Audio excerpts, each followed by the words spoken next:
Water is the softest and most yielding substance, yet nothing is better than water for overcoming the hard and rigid, because nothing can compete with it. Lao Tzu.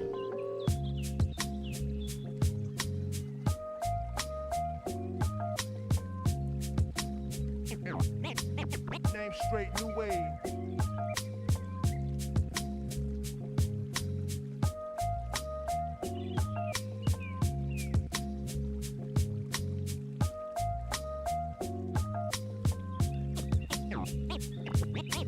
Name straight, new wave.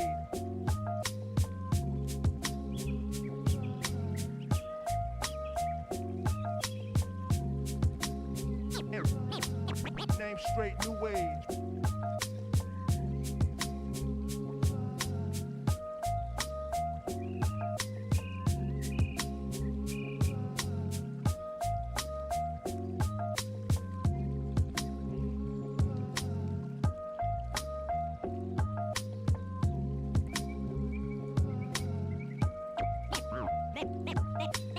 Name straight, new wave.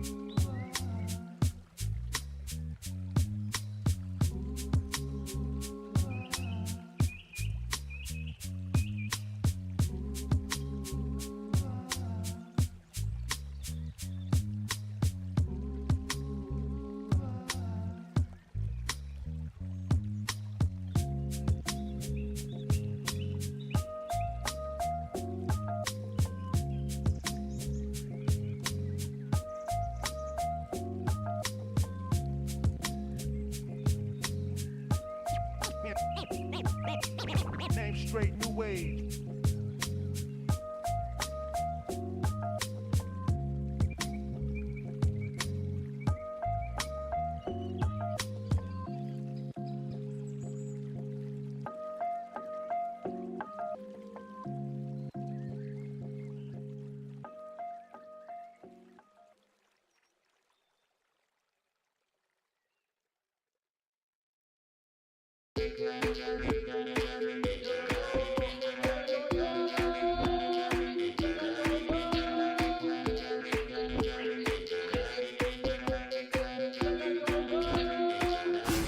Welcome back. It's a brand new season of CGL. This is just an absolute treat. These players are so damn good. The talent on these teams is undeniable. Everybody on every team right now is making plays. It's going to be an exciting start to the season, and it'll just get better from here on out. We're about to step to a whole new era of Overwatch esports. So much exciting action is happening here on CGL that you do not want to miss. Look who's starting it all off, it's Raven. No one necessarily figure out what is the right way to go just yet. What a nice roll through! It's just gonna solidify everything for Mythos. Does come back, and Arsario gets the mech, but I don't need a mech. I'll kill 4 anyway. This is just a highlight reel for Arsario right now. They're making a statement in the EU Masters here. This patch is still incredibly fresh. There's so much to learn, so much to change about the way we play the game. NKT, but the shatter is colossal. Let's get it going. Trades keep coming through. Lores, you're gonna be able to find these shots true. Idu on the overclock with 2. Here comes an athlete immediately goes back and finds skills, slicing and dicing their way through 2-3. So back and forth.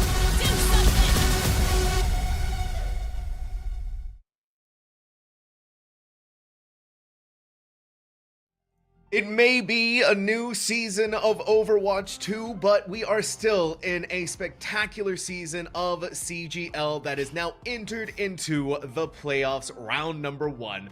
Hello everyone and welcome to Friday Night Overwatch. My name is Sam Tonks. Joining me of course our illustrious desk who is going to walk us through everything that is happening tonight, especially between our two teams, the Heroes Party and Sussy Sloths. So to my left we have 2 Tryhard Ray, Chef Billy, Headrammer.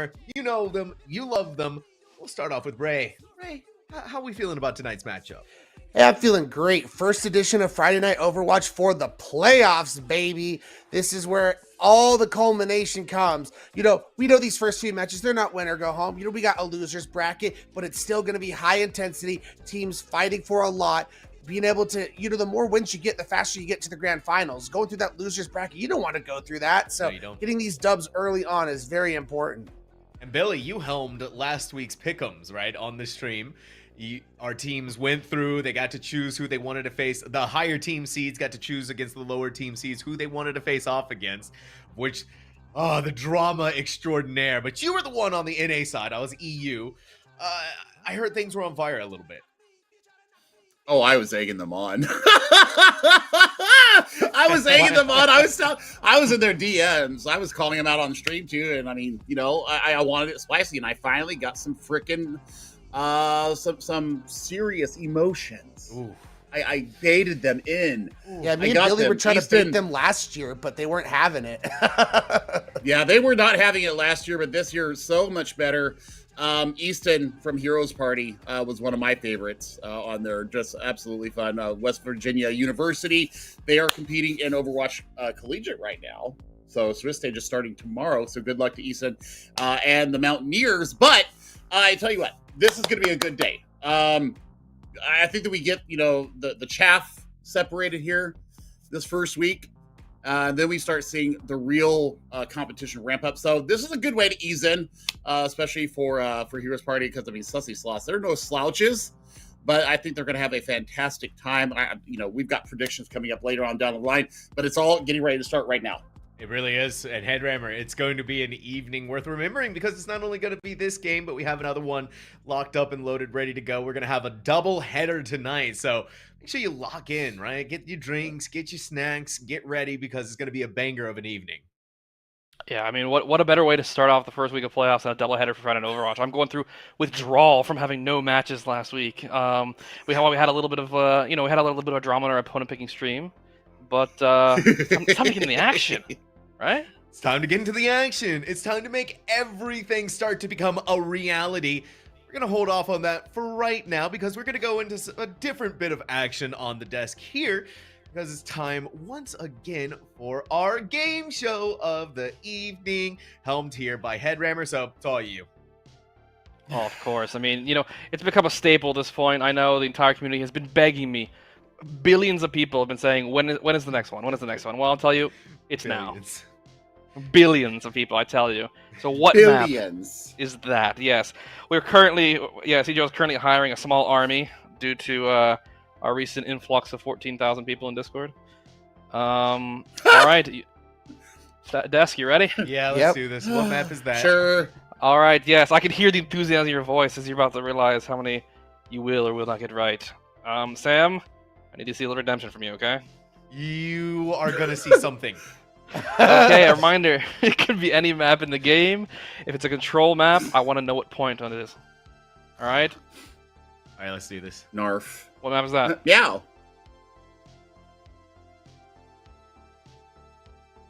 Hello? Hello? Hello. Is it Hanamura? Sorry, it is. Wait. No, it's Ray has to pick. He was What? first in the buzzer. Is it Oh. Hanaoka? You are correct.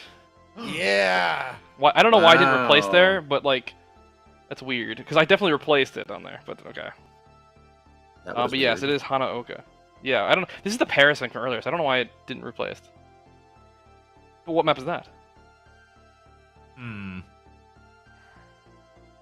Sam. Ooh, okay. Hollywood? No, unfortunately, it is not. Well, you know what? Whatever. I didn't care anymore. All right, Billy. Yeah. Done. Midtown. Oh, immediate confidence and immediately correct. It's another point for Billy. So we got 1-1 now. What about this swap? After I reset the timer. There you go. Sam. The Shambali Monastery? Are you sure? Yes. No. Billy. Is it Nepal? It's a control map. What's the point? Let's see. That is gonna be Village. I'm afraid not. Ooh.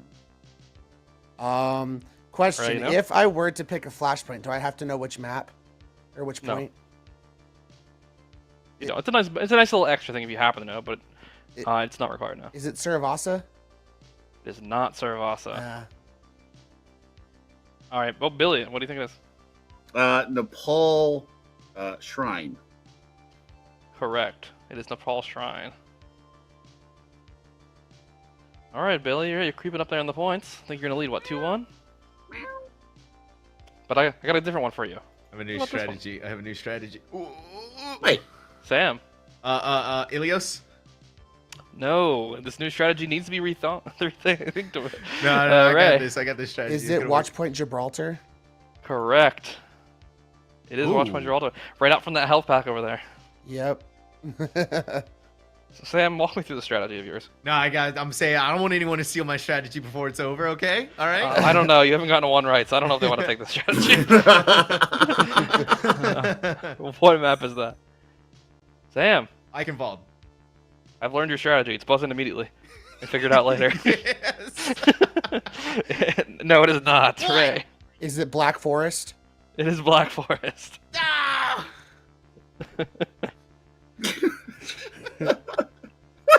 I think we've learned Sam will get the first guess every single time, and he will eliminate one option for somebody else.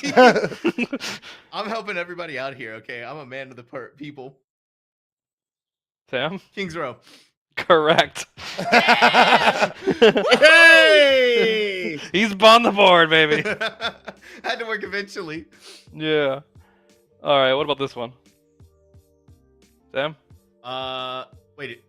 Is this one Ilios? Is that your final answer? I'm gonna change it. I'm gonna go Esperanza, actually.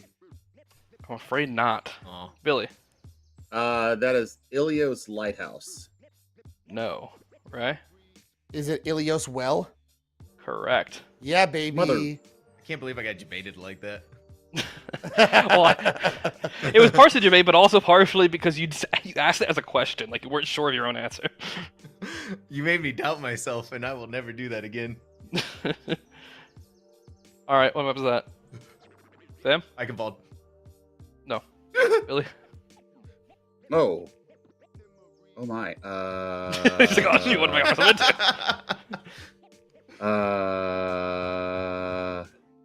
Oh, I know where it is now. I know where it is. Oh, no. Yeah, you guys fell for my bait. Sounds like it's Billy. Plop. I do Nepal. not think it's a map. Nepal is what your guess is? Yeah. No. No. Ray? Is it Blizzard World? Correct. Dang it. I knew it. Ah. Alrighty. Strategy, though. Another one for you. Sam? Horizon Lunar Colony? Correct. It is Horizon Lunar Colony. Oh my gosh. Damn, you're kind of slowly working your way back here. If you had gotten that Ilios one, I you would've been in the know. lead. And then I had Blizzard World, but it was like way too late. Oh no. All right, I got one more for you guys. Okay, let's do this. Since for all the marbles, unless someone ties, then I'll be very upset. What map is that? Oh, I don't know the name of the map. Oh, come on. I know Well, which that one is it kind of is, though. Well, we need to know the name. It's kind of the name of the game. I can't believe you don't know this one, right? Billy? Is it Kanazaka? No. Sam, you're not following your strategy. Yeah, this one actually has me stumped. Do you recognize the area, though? No. Oh, okay. I'm gonna be. Well, then Ray, it might be up to you, because you recognize the area, but you just don't know its name. I know, dude. It's actually annoying me right now. What does it start with? Is it Castillo? It is Castillo. Wow. That's pretty clutch. I don't know. Okay, actually. for some reason my That's image clutch. reverted again, but it is Castillo. Oh, that one feels good. Good. So Ray, I think you're pretty much our definitive winner now, yeah? I don't know. It's Headrammer! Big Headrammer. What map is that? I don't know if Hippie had a score, but I feel like maybe that's what we'll do next week. Let's go. Good lord. Jesus, Yeah. Ray. Maybe this is what we'll do next week. We'll just make Hey, the background I got 2 behind points, me. Didn't I? I got 2 points, didn't I? You got 2. Yeah, I've been He robbed. did get here. 2. What is this fraudulent scorekeeping? I've been robbed. I can't trust this game anymore. If they Maybe you lost the pointer, I guess. No, I don't. You don't lose points. That wasn't part of the rules, was it? I mean, have you read it? Absolutely not. That's how you think I'm going to read the rules. Oh, I think I might see you in the questions channel quite often, or at least people like you. I'm just saying. I'm proud of myself this week, man. You did pretty good. That is insane, Ray. Actually, you had 6 that's points. actually crazy. Castillo is a big win for me. I can't believe I recognized that one and knew it. I played on That's that like web. the That was actually amazing. That's actually amazing. I'm actually kind of That impressed. is. I think I kind of assumed people would get that one immediately, just because of like, but maybe I skewed my own perception of it because I've played on that one a lot. Yeah, that's why I knew Black Forest immediately, because I played on that one a lot. Mm-hmm. I mean, it's a fun map. Also, hi to the no fun people that just showed up and just bombed the chat. Hi! Hi, no fun people. Hi, no fun people. Have no fun. Well, we're here to have fun on the desk, okay? So I'm sorry to say that right now. Speaking of having fun, let's take a look at the standings from which our teams have been having a lot of fun in themselves. Get an idea of just how things are looking. Sorry, standings rather, bracket. We'll be getting that pulled up here. Our producer made me feel very bad about myself for saying bracket or whatever standings. So first off, we have Short Bus going up against Mizuchi Esports, the Heroes Party versus Sussy Sloths, YE Snowfall, Black on John, then Red Team versus Loud Gaming. But of course, what we have our eyes on tonight is the Heroes Party versus Sussy Sloths. Can I give a little bit of a hot take here, Sam? Please. I love hot takes. I really think this first round is pretty clear and cut, and I think 4 of these teams are going to win pretty easily. I mean, I'll save my pred for this game, but I think Short Bus, YE Snowfall, and Red Team could almost sweep their matches 3-0. Billy, is that a hot take, or is it a mediocre or lukewarm? Not mediocre, but lukewarm. I mean, it's lukewarm. I mean, you're talking about 3 out of the best 4 here in the CGL. So I mean, it's lukewarm at best. All the teams that pick their opponents, right?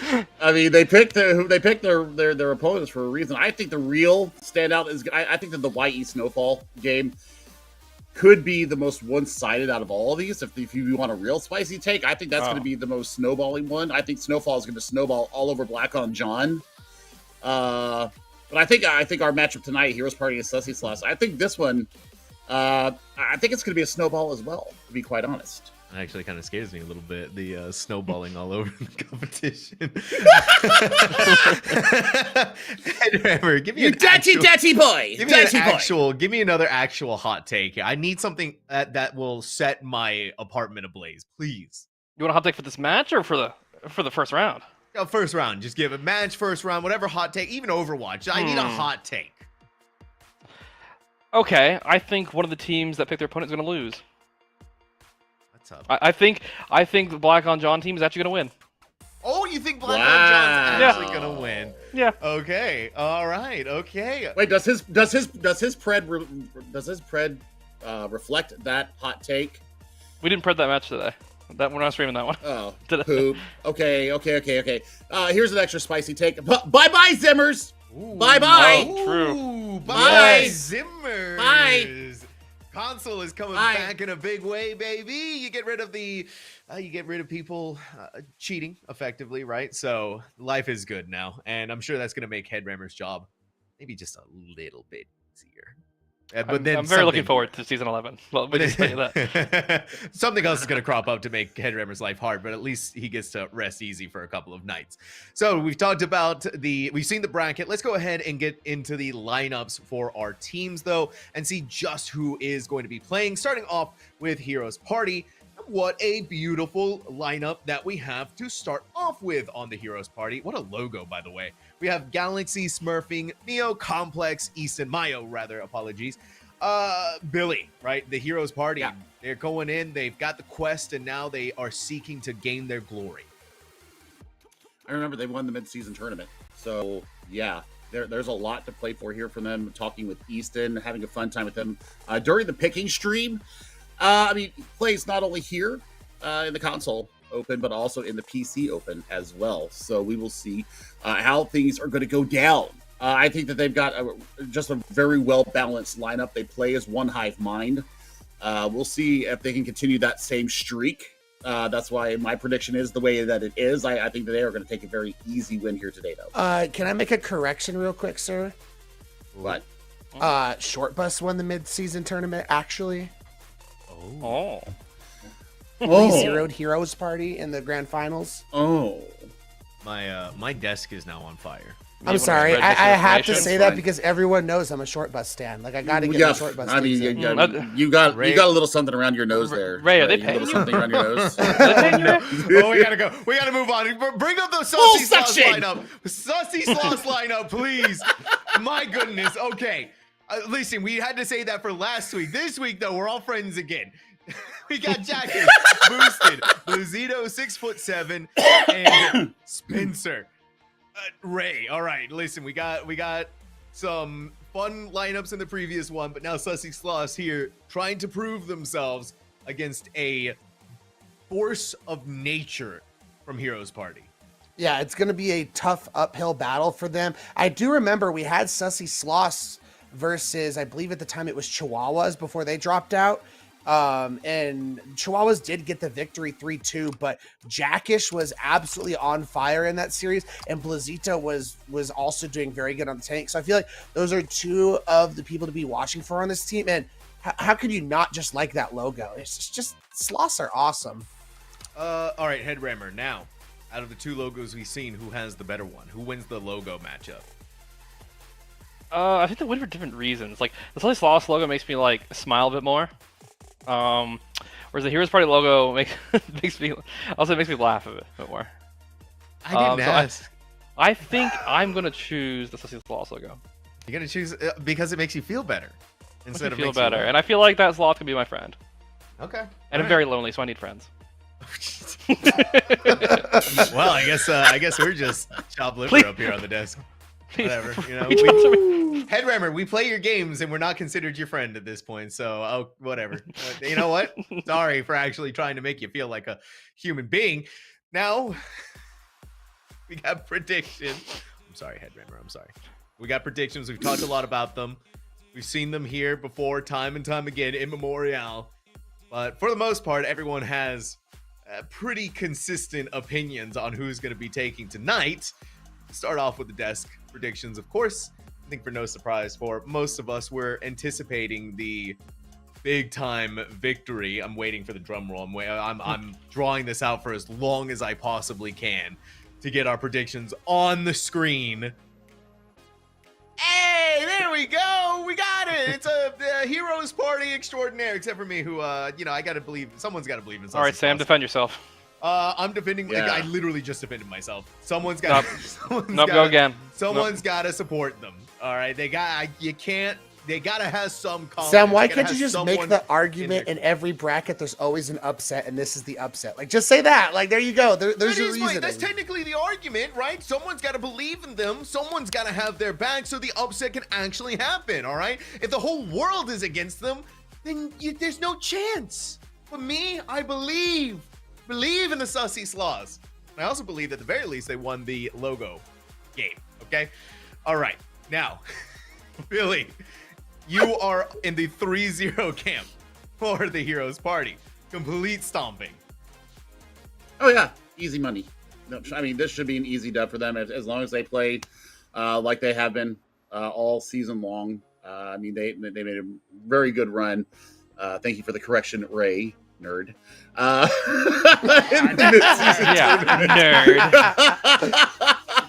I think that this should be very easy. I think that we'll see the top four most likely get through pretty much unscathed in this first round.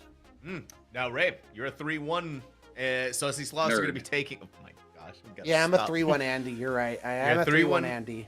You're a 3-1 Andy. Which map is Sussy Sloths taking off of the Heroes Party? Ooh, that's a good question. Control. They're going to take the first game mode, the first map. Okay. All right. I feel like that's a trend I've been seeing a lot, even in like OWCS. Like when I feel like I'm watching this series where I'm like, this team's clearly better. Somehow they drop the spaghetti on control, and then like they get it together and just start blowing out the next 3 maps. Like, I don't know if it's like a wake up call, a warm up, or like control can just be weird sometimes, but I've just kind of been noticing that recently. Billy, you're making a face. You're trying to hold something back here. Headrammer, have you ever dropped your spaghetti there, buddy? Oh, I've been told I cannot handle my spaghetti. The pasta sauce was too watery. He didn't thicken it enough. I'm just talking about the spaghetti and then the blowout. Okay, I'm dying.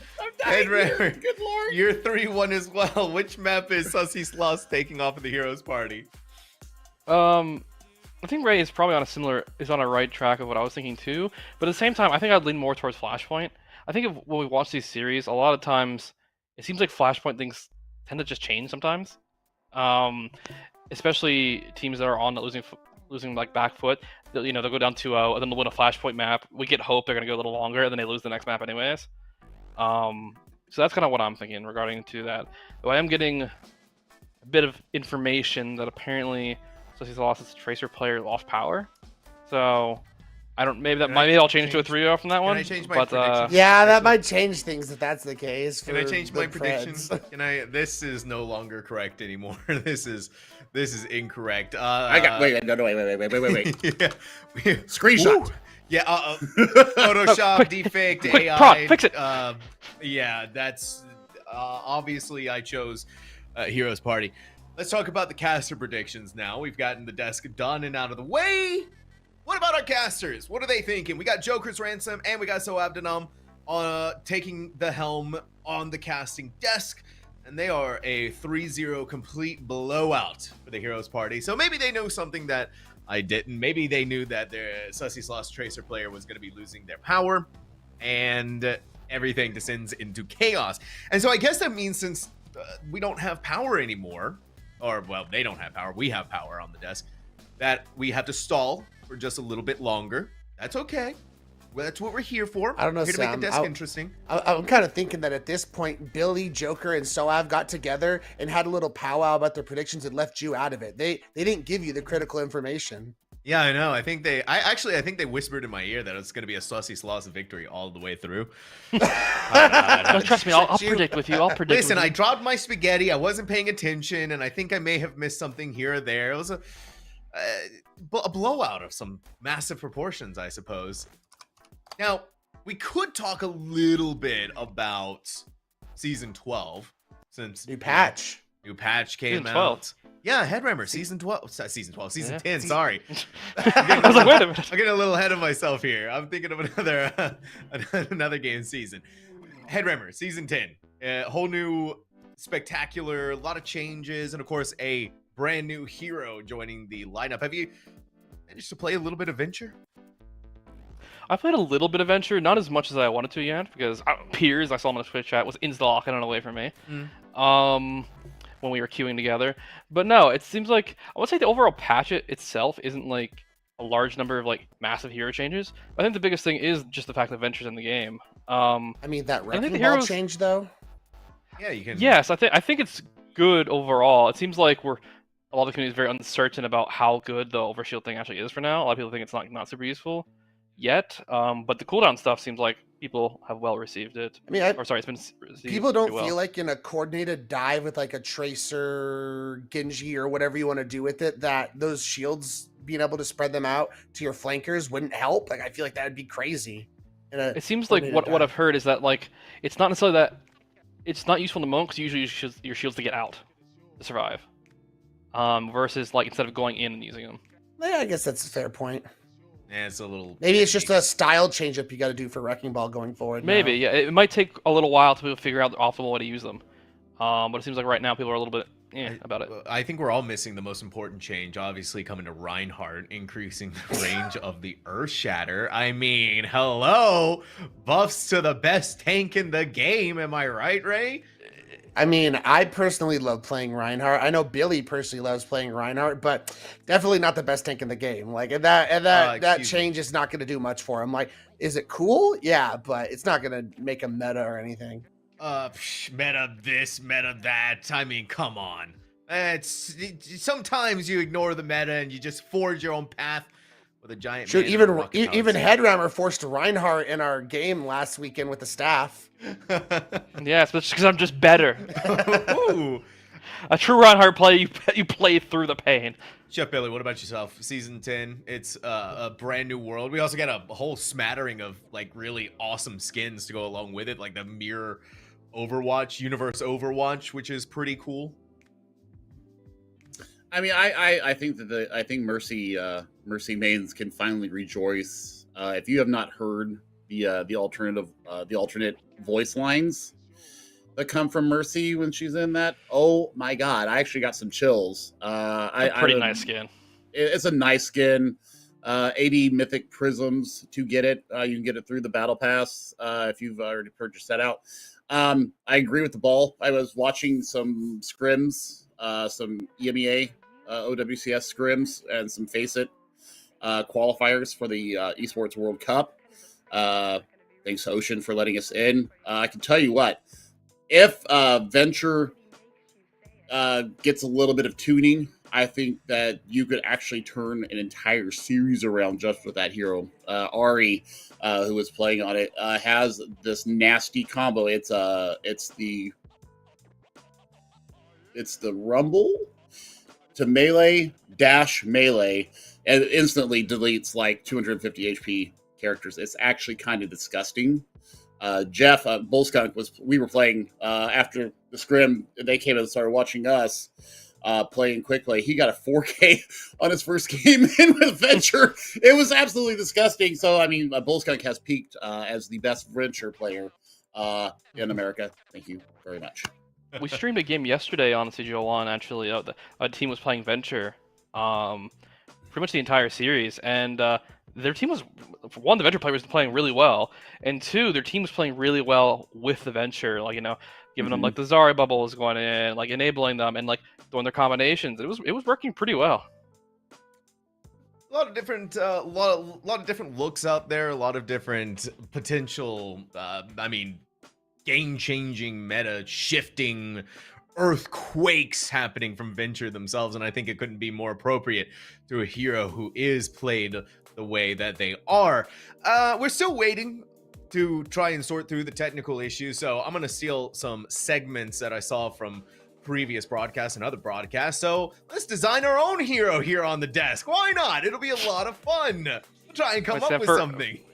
Sam, can I ask you a question first, though? I want your opinion on something. Sure, please. Absolutely. You think Venture does or does not eat rocks? Venture totally eats Yes, rocks. 100% eats rocks. Where do they go? What do you mean? What? Where do the rocks go? If they're eating the rock, where are they going? What does that mean? Well, there's this What is thing it? called When you eat digestion. Spaghetti. No. When you eat no, spaghetti, no. where does it go? I mean, on the floor, It's we the talked same about that. thing.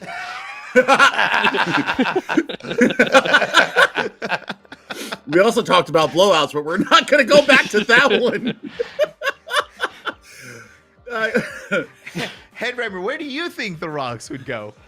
My innocent mind just thought it was magic, honestly. Magic? I mean, Overwatch essentially has magic, does it not? Does it? I mean, what, you tell me like all the spirit stuff for like the Shimada clan is not magic? That's Look, just screenshot me and Billy's faces. It was like the perfect reaction.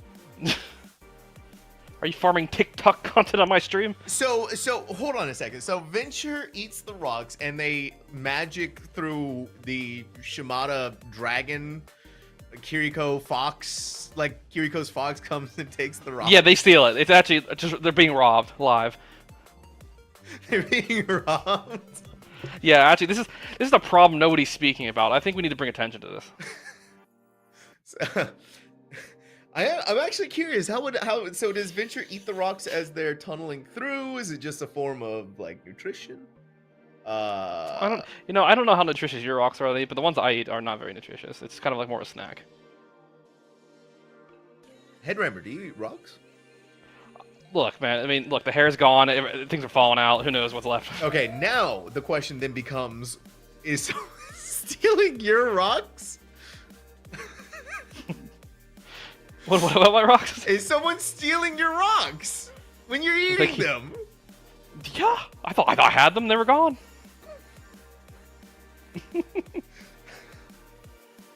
Help. Yes, help. This is what happens when the desk goes on for a little bit too long than what it should have been. So now we're all just evolving into this weird type of chaos. Ray, I need you to... No, not we. No, we. Y'all. I'm glad we can do this together. I'm really happy Y'all. we're all here. I'm happy to be here too. It's just this is getting weird. Billy, Look, you listen. see, we're actually always on the desk. We never leave our little boxes here. That's true. Ray, you look mildly uncomfortable. Like you're trying to figure out a way to somehow, I don't know, lose connection or something. Don't worry, I've been trying to figure that out myself for a little bit here. Since we got onto the magical rock talk. Where do you go from here? What did we talked about? I thought we were supposed rocks. to be designing a hero. Yeah, I don't know. At this point, it just feels I all don't think kind we of can go moot. there now. No. Yeah. All right. Apparently, I feel like the moment's lost. Apparently, we're getting very close, though. Power has come back. Players are starting to come back online. So we just need to hold on for a second longer here. I think I heard our producer say something, but He said something. I don't know what it was, so I'm just gonna pretend he wasn't there. They're getting a sub in. Okay, there we go. We're ordering Subway right now. Subway, eat fresh. Headram, are you putting any fresh rocks on your Subway sandwich? I mean, look, they say I can make it my way, so I'm gonna go in. Subway is not order official sponsor for CGL. But if you want to, See, okay. Alex at consolegamingleague.com. Hit me up. We've talked about Subway. Billy is drinking from a Burger King cup. We are all over the spectrum of We gotta non-sponsored farm content. potential sponsors, Sam. That's how it works. Exactly, that's what I'm saying. So we're casting a wide net. So if whichever Burger King, Subway, Rocks. What's your favorite G Fuel flavor? I am sponsored by G Fuel. I don't want to brag or anything. But anyways, I've never had a G Fuel. It's okay. I haven't either. Use code TALKS at checkout. Save yourself 20% off your order. Anyways. Wait, cut that! Cut the ad! Okay, we need to go. It's time to go. We're going to go ahead and toss it over to our casters, Joker's Ransom and So Avdanam, who are going to finally save us from this desk. Oh, God. The fun is over. This is time to cast. My name's Joker's Ransom. He is So Avdanam. We are about to cast. It is time to start the game of Overwatch, the very serious video game composition. Excuse me. I mean, Joker, what a spectacular night to kick off the double end of this doubleheader. I mean, Sussy Sloths and Heroes Party. Sussy Sloths has such a, they didn't have that quite strength in the mid-season, and they're coming up against Heroes Party, the number 2, took second place. It's a dominant force there, and this is almost like a mountain of a molehill to climb. Yeah, and with not having their starting DPS player, it's also a even bigger hill to climb. So it's really tough for Sussy Sloths. Obviously, that's not really what you want to happen going into the playoffs. Thankfully, though, like the desk did mention, there is still a lower bracket, so Sussy Sloths can make that run through that lower bracket when if necessary here today. Yeah. But that's in the future. Yeah. Let's talk about the present. Let's talk about the now. The first map of the series, we have the that information to bring to you. We've got Samoa coming in. Yeah, this is a relatively fresh one. You love to see when the newer map additions get put into the pool and it really tests people, because everybody's scrimmed, your Lijiang Towers, your Ilioses and your whatevers, but now we're looking at, have you really dug deep into the pool and have you really learned what your comps do and how to play them on these newer maps? This is going to be a great look and a great litmus test for both these teams. Yeah, no, I definitely agree with you there. The great thing about this map, Sam, is there is no Lijiang Tower. Yeah. So we don't have to see Lijiang Tower every single first map. Let's go! And guess what? There's no King's Row either! Hey, look, Sam wanted a hot take, and there's your hottest take. The casters are happy we aren't seeing Scrims Row and those two, but teams are locking it in here, and I am I cannot wait to talk about what we're going to see here in Samoa, because this is a new place filled with plenty of new things down the road, and I'm really curious to see what these teams are going to bring to it. You know, there's always the traditional Symmetra, you know, rush move to point, but the Sloths are actually going to pick up the Venture, so I'm very curious to see how they're trying to play this. Everybody was kind of wondering, do you replace them for the Tracer? And we're really going to get a look now to see how this kind of Venture versus Tracer outcome is going to play off with Bocce coming in to fill that Tracer role. Yeah, this should be interesting to see how this is done from them. But the Heroes Party going for a more standard composition with the Tracer coming in. And however, we're not seeing Kiriko come in from the Heroes Party here, but we'll see how it works for them right now, as the fight is breaking out on point already, as Complex is going to take down Bocce Ohio already in this fight, and that's just going to be all that really is needed, as Draftman goes down quickly afterwards, as well as they're just looking for those exit kills now. Yeah, Sloths kind of got the good angle, but they took too long to approach, so Hero Party just said, look, we're just going to speed boost onto you and win it. And because of that, now Galaxy's already more than halfway to a Pulse Bomb. Smurfing's got halfway to theirs. Like, they're just in a great position for Heroes Party, and I'm waiting for Sussy Sloths to take the advantage here. They need to push. You have a couple aggressive players in the Venture and the Orisa. Take the space. Yeah, you definitely need to take the space away from Heroes Party. And if they go into this, as they're already doing so, they're trying to, but 6'7" is going to get caught out. Tunneling away, or burrowing away, is Bocce Ohio, but that's just not going to matter. Galaxy's going crazy on the Tracer, finding 2 picks. Nuke is there as well, finding a pick as well, as the Heroes Party keeps going strong with the team kill. Yeah, Billy on the desk mentioned that this was probably going to be a pretty clear round 1, and unfortunately for the Sussy Sloths, Heroes Party are making it look that way pretty clear, and you know, with the plethora of ults coming in, it's going to be the case for them. Did get the Cassidy. We're just not taking the Tracer duel. We're going to try to shut it down here. Sussy Sloths need to make some sort of value with this Kitsune Rush. That's the only tool they've got. If they're going to find any sort of success, it has to come off the back of that. As now they're going to go in. There's the Kitsune Rush coming in from 6'7". This is the perfect opportunity to come in and take this fight if you are Sussy Sloths. But the Terror Surge coming in, and Bocce Ohio getting caught out there afterwards. Nuke looking for some shots as the Galaxy finds a Pulse Bomb kill, as Heroes Party looks to collapse on the remaining members of Sussy Sloths, and boosted very low. Going to go down, and that's it. The Heroes Party keep going strong. Yeah, I did say it was their only shot, not that it was a great shot. They're just so far behind, and there's going to be a last-second touch for Heroes Party. But, like, sound barriers are just coming online. That's how quick these fights have been cleaning up. And, I mean, it's going to be aggressive from Heroes Party. They're going to deny the touch.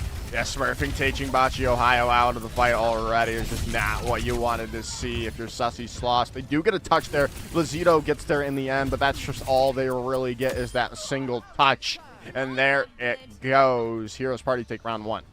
Yeah, it's hard to say otherwise than just like they're down their Tracer player. Like, it's really like in such a rough spot. It was nice to see the Venture though. Like, Bocce, it was a good attempt. I would have loved to see. I'd love to see more of it in the future, and I don't think it's a bad look. But you know, Heroes Party is just a well-oiled machine right now. They know how to play this. They knew what they wanted to come in and do, and you know, bad situations just kind of lead to this. You can't really do much. But let's check some numbers quick. I mean, yeah, it's wow, those are multiple under 4-digit numbers for the side of Sussy Sloths, and that is just unfortunate. I don't have anything else, just unfortunate. Not a single pick, too. Super unfortunate. Yeah, it's just unfortunate. We're seeing some swaps as well coming from the Heroes Party. Nuke's picking it up this time. Yeah, Nuke's picking it up here, and Complex is picking up the Ramatra as well. We'll see how it works for them. Sussy Sloths going towards that meta composition now, try to meta their way into victory, but we'll see if that's going to be possible. Bocce Ohio so low already here, as Nuke's looking for some shots with a smart excavator. Rotating to the point now is the Heroes Party. As they are rotating it out, but they are going to find Nuke out first and foremost. 6'7" with a nice kunai to the dome, and now this is a perfect opportunity for Sussy Sloths to come into this fight, but using that Nemesis form to get that health back, but still, and Water taking Bocce Ohio out of the fight is huge, and now Heroes Party can rotate to the point and look to take the space that they can now with Giraffe Man falling down. They did lose the point for a moment, but that's just going to be a moment, is all it is, as the Heroes Party come back. That is a shame. Sussy Sloths had the opening with that initial pick, but just never really could capitalize on it. Felt like they kind of misused the Lucio speed there. So, you know, again, just kind of falling behind. There's already a pulse bomb. Water's way fast. We're already on sound barrier. There's just so many resources for Heroes Party just from the amount of damage they've been putting out. And at least, well, Sussy Sloths, you have a pick on the board, so that's at least something to at least take as a starting point. But now, they're going to try to come in here. Bocce Ohio has the pulse bomb available. Sound barrier is going to be invested early on, though, from Heroes Party. Now they can get aggressive, get aggro, all they want to go, rush in, and now the Annihilation being used. They did lose Nuke in the meanwhile, but I don't think it's going to be enough to turn the tide of this fight, as Complex is going crazy, finding 2 picks with that Annihilation, and really helping Heroes Party keep things going their way. A bit of a heavy investment for them, but it was worth it to make sure you maintain control. Sussy Sloths now have a bit of an advantage in that Draftman's now leading, you know, now has the sound barrier. So a longer fight favors them. They just need to find value with all these kinds of lower ults that don't necessarily complete kills. So putting the pieces of the puzzle together for the Sussy Sloths is going to be the only way they win. Sort Rush going to come in from both of the Kyokos into this fight here. And, well, Nuke is going to go down, and now Smurfing. This is just a great fight for Sussy Sloths, and they might not have to invest anything else into this. Just huge, and now it could really help with them snowballing to the end of this point. Yeah, that was exactly what I wanted to see, and especially for a low-value investment, you know, yeah, you kind of chased Heroes Party out. They kind of just recognized, look, they have the ults, they win this, so a good read from them, but that's fine. That makes this competitive, so now you go into this, you still keep the all-important sound barrier for this fight. This gives Sussy Sloths an advantage. It really does, it really does. Bluzito going to be investing Terra Surge early on, but Boosted is caught out already by Galaxy's Tracer pick. And now the sound barrier invested. Sussy Sloths can go in a little bit, but Bluzito's still so low. Pulse Bomb did get stuck onto them, but they were taken down before it really even mattered. But now Sussy Sloths are being able to find picks in the response, and Bocce Ohio finding a Pulse Bomb stick on the Complex, but the regroup coming in. 2 picks it from the Heroes Party might be enough to go, and Water finds Boosted again. Lucio might just be doing it all for the Heroes Party here, as Galaxy, not to be outdone, taking Giraffe Man out and looking to chase down Bluzito and flipping the point back. Wow, the Galaxy Water hit squad is just in full force. Look at that damage from the Lucio on 0 deaths, 20 elims. That's just insane play. That tells you that this Heroes Party team is working on all cylinders. They're making the callouts, and the full team is following up. Even if it's just Galaxy and Water who are able to 2v1 somebody, that gives them such an advantage from the Sussy Sloths here. Sound barrier coming in from Water, and Nuke has found Boosted already, and that might just be the end of it all. Annihilation coming in from Complex, but it's all Galaxy all the time, finding all the picks they need. Bocce Ohio is going to be able to find Smurfing, but again, that's just a consolation prize. It's not going to be enough. The Heroes Party take map number 1. Ooh, what a party it has been already. And again, it's a little unfortunate for the Sloths because you're down your starting player and you'd much rather have that. But, you know, as Galaxy's shrugging there, you know, what are you going to do about that? And not poggers at all. Not poggers indeed, yeah. I mean, it's hard not to also look at the Heroes Party, though, and just acknowledge that they played incredibly well. They wouldn't have won this in a 2-0 if they did not. And it comes off the back of players like Complex and the Galaxy Water hit squad. Like, they just played incredibly well together. That's what a good unit looks like. Yeah, you drop a fight here or there, and you kind of get those pieces together. But when your team is lighting up the kill feed blue, it's really hard not to. I have a feeling this is just going to be a Galaxy highlight reel. Yeah, and also I think Nuke was doing a little bit of trolling on maybe there, as they said in chat, enough of this, and swap to Sojourn. Yeah, I mean, it was interesting to see Venture come out. Obviously, didn't get the didn't really get the highlight reel we were maybe looking for, but still Galaxy did Water. some good value. Yeah. God, it's 0. Yeah, that's crazy. It's just crazy. It's just. Well, that's just a Tracer pocket. That's just Water pocketing Galaxy just everywhere around the map. That's a personal Lucio escort. That's your personal DJ just making you win. Because, I mean, even look at 6'7's healing. They had 2,000 more than Smurfing across from him, but it just was not enough from how much Galaxy was able to put out damage-wise. Yeah. It's just kind of insane. I don't. We've heard of a Mercy Pocket, but I don't think we've ever heard of a Lucio Pocket. This is your personal, the personal DJ. You know, that's Yeah, just that's the term for personal this DJ. now. I've Ooh, called okay. it. There it is. Perfect. Now we need to market this. Sam. Yeah, We need to market this. easiest. Look, all the Rhine players, you need your personal DJ. Just in quick play, give me. I need my DJ. Where's my DJ at? And just get that Lucio call. Easy as that. Easy as that. This is perfect. Now we can have CGL known for more things. Like coming easy. up with awesome catchphrases. Yeah. But this is an interesting dilemma for Sussy Sloths here. They have the map choice going into this next map. Like we said earlier, there is no Kings Row. There is Eichenwald, Paraiso, Midtown, and Hollywood. And I mean, I think Paraiso just kind of eliminates itself by being Paraiso. So we're not going there. No. And now we do know. But if we didn't know, Sam, what would you think we were going with that? My pick was going to be this, though, just because we know kind of what the meta stands like. It's very brawly. It's very, like, we've, people are starting to come around. Okay, Sojourn, Tracer, kind of, boring now. We're used to seeing this. But it's very sustaining. You want these hallways. You want these sites. So, of course, where else were you going to go where the streets are long and the rails are hard but Midtown? True. Speaking of New York City, do you follow Meat Sports? Do you follow baseball? Yeah, a little bit. Did you see the New York Mets City Connect jerseys today? I did. Those were pretty dope. Those are really cool. Honestly, really for how bad the City Connect jerseys have been in Major League Baseball, those were one of the better ones. That was a nice. I would definitely check it out if you haven't seen them. It's always good to have. It's always good to have high points, and I mean there are high points just like that, and here in CGL, and the fact that for the Sussy Sloths, hey, you have a lower bracket run in the worst case scenario. There's your highlight. Yeah, that is definitely the case. I mean, it's just I like Midtown. I think this is a new Kings Row. I would say, at least for me personally. Budget Kings Row, yeah. But budget Kings Row, new Kings Row, whatever you want to call it. This is very, very similar to Kings Row in a sense. Yeah. So I mean, it's probably the map we're gonna see the most often. In this map pool, I would have to think, just because of the familiarity that Kings Row brings, and the familiarity that you can transition it to on this map. Yeah. I mean, when you're so used to scrimming that, and you're so used to so much more. Oh man, Easton's not.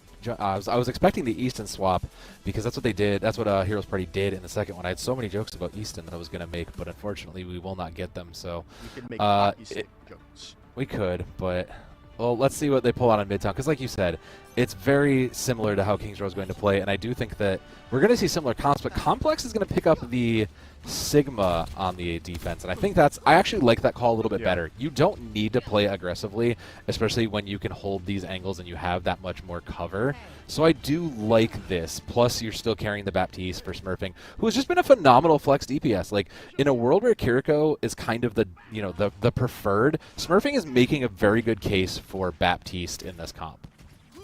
Yeah, no, I definitely agree with you. I also want to shout out Bachi, who is the support player that is playing Tracer or Sussy Sloths. They did pretty well that first map. I just wanted to make sure that was known, because obviously you're put in a bad situation right now, having to come in and play DPS. They got 6 kills. That was the top. I think that was the top for their team in their that previous series, or the previous map. Yeah. Feed is not working. Feed's not great. Well, we did get to at least look at the dive of Sussy Sloths a little bit, so that's at least kind of exciting. There is the other way you go about this, right? If you don't want to play into the brawl, if you know there's going to be a Sigma across from you. And I like the adaptations out of Sussy Sloths. Unfortunately, off screen, it isn't gonna quite work their way this first time, but nuked it. Absolutely, he namesaked it. They just nuked it. But I do like the idea behind this, right? You try to bring in a little bit more dive. The whole team can get involved on this. Maybe this is one of those chances, the desk was talking about it. Maybe this is one of those chances you experiment and just try the Wrecking Ball. You did get those adaptive changes. Maybe it works out when the full team is committed into the dive. Yeah. We'll see how it works for them. Machi Ohio is looking in the back line here right now to at least call out some. They might try even to force point to give some space to Sussy Sloths. His draft man's very low right now. And Smurfing finally boosted already, and that's just the go sign for the rest of the Heroes Party to look to clear out the remaining members of Sussy Sloths as 6'7" kind of just got back into a corner away and back to an alley. That's just unfortunate. I love the concepts though. Like the Sussy Sloths are they're so close to the right idea. They're on the right idea. This is how you broke these kinds of initial holds: is you put Sombra or Tracer in there and force them to turn their head and make the look. But they just held a little too long, and because of that, now they're behind. There's a pulse bomb. There's a flux coming their way, and they don't have anything to stop it in these mid fights. So it's probably another dry push, but they're making slow steps, and I appreciate that. There they are. Now the dive is going to come in. The hack onto water is there, but the follow-up has not come through. Nukes found Bachi, Ohio out, and there it goes. This might be a tactical nuke incoming, coming in from Nuke, but only finding 2 in the fight. Still, a very good fight nonetheless from the Heroes Party. Yeah, unfortunately, 1.5 minutes, so you probably got about 2 pushes left here. You did come into your ults, but unfortunately for the Sloths, you didn't get any out. It's full 5, a full treasure chest for the Heroes Party, and I mean, you still don't have sound barrier. It's just kind of a bad scenario. So Heroes Party primed to win this. Oh, the sneaky Sigma. The sneaky Sigma. No one expects the sneaky Sigma ult. As now the rest of the team is going to be able to collapse on to the Sussy Sloths, and I'll take them down, and touching the spawn doors there. It's unfortunate. That's dirty. That's mean. I mean, this last fight, again, you got 3 out of it. You got 3 out of Heroes Party. You're up 4 of your own for the Sloths. You're coming into your 5th by the time you get this going. So, that was a good start, but it's not enough. You got to commit everything here. It's all or nothing. Yeah, Russia's going to come in, and now Smurfing is down. Huge. This is a perfect opportunity. A huge EMP coming in from Bachi, Ohio, and are really going to allow the rest of Sussy Sloths to come in and take that fight. Oh, maybe not. Galaxy? Okay, no. They were too low. They couldn't. I was about to say that would have been insane. No shot. But they might have a chance for a touch. No. They won't. No, but they do. They will bring in the Maga instead. They're going to touch? They're going to go in? No, that's they a shame. got off. That's unfortunate. Yeah, they swapped onto the Maga as well into this. It is going to be a lot harder to run the Winston into the sheer damage that can come in from Mauga, but they are chasing down the kills. The hack is going to come in on the Galaxy as well, but Lazito is forced to back up because they do get that burn effect going.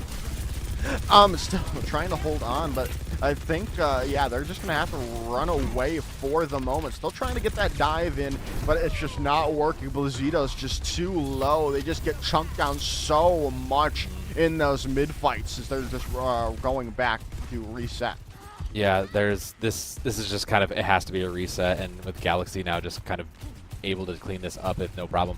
I mean, Sussy Sloths won by just sheer firepower there, and it's not a bad plan, but it really is kind of a one-and-done plan, especially when Water holding on to, the Water Galaxy hit squad still exists. They both have their ultimates, and it's still relatively easy for them to just find a target and just create a 2v1 they win. Yeah.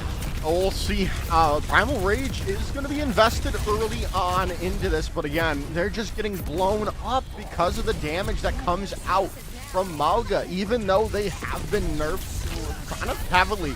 Still, the damage output is huge. Okay. Boosted is going to be able to take down Galaxy, though. Still, it might just not be enough because Water is just going on a mission yet again. This is the way of the Water. In the end, Heroes Party takes things yet again.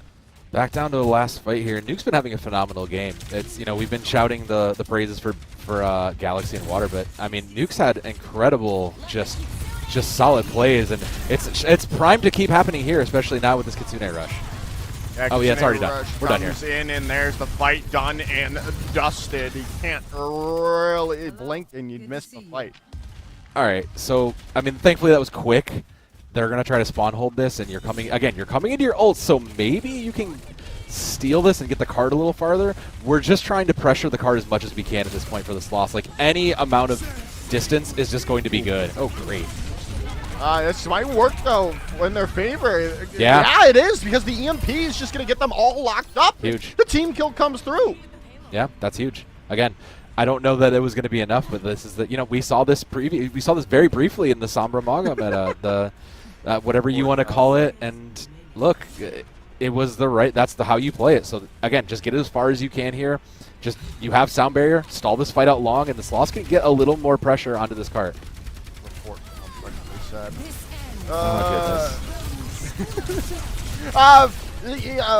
The sound barrier is going to come in. They've already lost boost, and now Nuke found another shot on Nabachi Ohio. There's the Terra Surge, but Galaxy is going to find two with a Pulse Bomb. And, well, they say the Galaxy is infinite, but, well, we're seeing Galaxy right there, so. I mean, this is just a small The power. universe is infinite, not Galaxy. There you go. It's a small fraction of the power of Galaxy here. I got you. You're going to like a Marvel. You're going like a Marvel thing. I get you. I mean, it's Heroes Party just looked very dominant again. When Sussy Sloths just straight up had the ultimates, they were winning. But it's really hard to push against this when you're down your starting player, and the DPS from Heroes Party is just absolutely playing in top form. It's really hard to do much about that. Yeah, no, it's definitely hard. But again, I mean, I've liked the looks that we've seen when things go right for them, right? Like, obviously, some of it has been the Heroes Party getting overzealous and just getting too big for their britches, right? But they still, Sussy Sloths, could just have given up and not have taken those fights. Right? So, I mean, they're still trying. Right? That's a good thing to see, at least, from them, because no one wants to see. We're getting cursed. We're getting cursed. Last time we were on a cast together here, we had the 4v5, and we had that same kind of issues where teams were playing down and behind, and I mean, I don't know, Joker's Cats. I'm like, it's starting to feel a little cursed on this side of the desk here. Yeah. I mean, I feel that face says everything, right? That face says exactly how we're both feeling right now. Like, look, this is an enjoyable evening. It's the first of two in the doubleheader tonight, so we've got incredible Overwatch still to come. But we all can't receive the cuddles and attentions that the Sussy Sloths need to give them the edge here sometimes. Yeah, I agree, and I think the categories too. Yeah. But we had Blizito losing sound. Which has been a known bug on console for a while. Imagine fixing the bugs. Hey, we're fixing the simming problem. You're right. How about we fix more of the problems on console after that, right? Whoa now. I know. Hey, I know. That's call me crazy. Call me crazy, mate. Maybe put more support into your console Unreal games. Unreal. This guy here, chat. Can you believe this guy? He actually wants support for the console scene. What next? They're going to be allowed to participate in deeper tournaments? Come on. Yeah. Come on. Unreal. Never going to be able to play. Maybe play into OWCS. Come on. Yeah, no more Zims. Maybe we could play an OWCS. No, that would never happen, right? I mean, never. Unreal. We're the shunted little brother of course, of the PC gaming of the small indie company, as we the small indie company does not like us. But I think Blizito's back in the rock, which is nice. Good. We can get things underway in a few short moments here. But again, I really like what I'm seeing from Sussy Sloths, and I can somewhat get behind the fact that, hey, they're down their tracer player. This could be a team we see make a lower bracket run because they're playing they're playing pretty well. Yeah. For being down their main DPS player, right? Mm-hmm. So I mean, going forward, that could be something to look out for on those in these lower bracket runs. Whenever, if we get that streamed, if we see that happen, Yeah, if we get to see that happen. I think you're 100% right here because, Sussy Sloths, yeah, they're beaten down and they're kind of taking some rough L's here. But, like, this is with problems with, a second, like a non-starter. Imagine how much better they'll be in the lowers bracket when you are at your full power. This is like straight up we haven't taken off the armor yet levels of Goku kind of stuff. Like there is still much more growing to be done, and I think it does speak to the quality of players like Bocce who are coming in and having to flex and fill these roles. Being able to pick up the tracer and just kind of mesh with the team that well when they are playing together, when they're capitalizing and the calls are there, the Sloths look phenomenal. It's really funny. The Sussy Sloths just found out there was a lower bracket. No shot. No shot. They said it in the game chat. 6'7" goes, there's a lower bracket? Question mark. Man's out here playing, doesn't even know what the stakes are. Yeah. Look, this isn't it. There's still plenty more Overwatch to do. There's still a chance. You can still come back and win the rematch. Come on, guys. I believe in y'all. I want to believe in y'all. I'd have taken. Look, I would have taken Sam's hot take, but it's hard not to when the Heroes Party just looks this dang good. Yeah, it's dangerous to go alone, Sam, and that's why they brought 5 of them. It's true. Yeah. Well, I mean. And it looks like Smurfing is back in the lobby. We also had a disconnect from them as well in the midst of all of that. So it looks like we're getting the readies, and we'll be able to head shortly back into the game here, Mr. Soab Dano. Yeah, I'm with you, Josh, and I'm very excited to see what the changes are because Heroes Party, now they're showing a little bit different. We're seeing the Queen. I don't know if Queen Zen stays, but that is dangerous, especially after Zen got all these nerfs coming through. Don't get me wrong, I love me some good Zen play, but I don't think Zen is it right now. If these teams go out on it, I'm not disappointed, but I do think that Sussy Sloths have a little bit more of an advantage if both teams are on it. Iliari. Okay.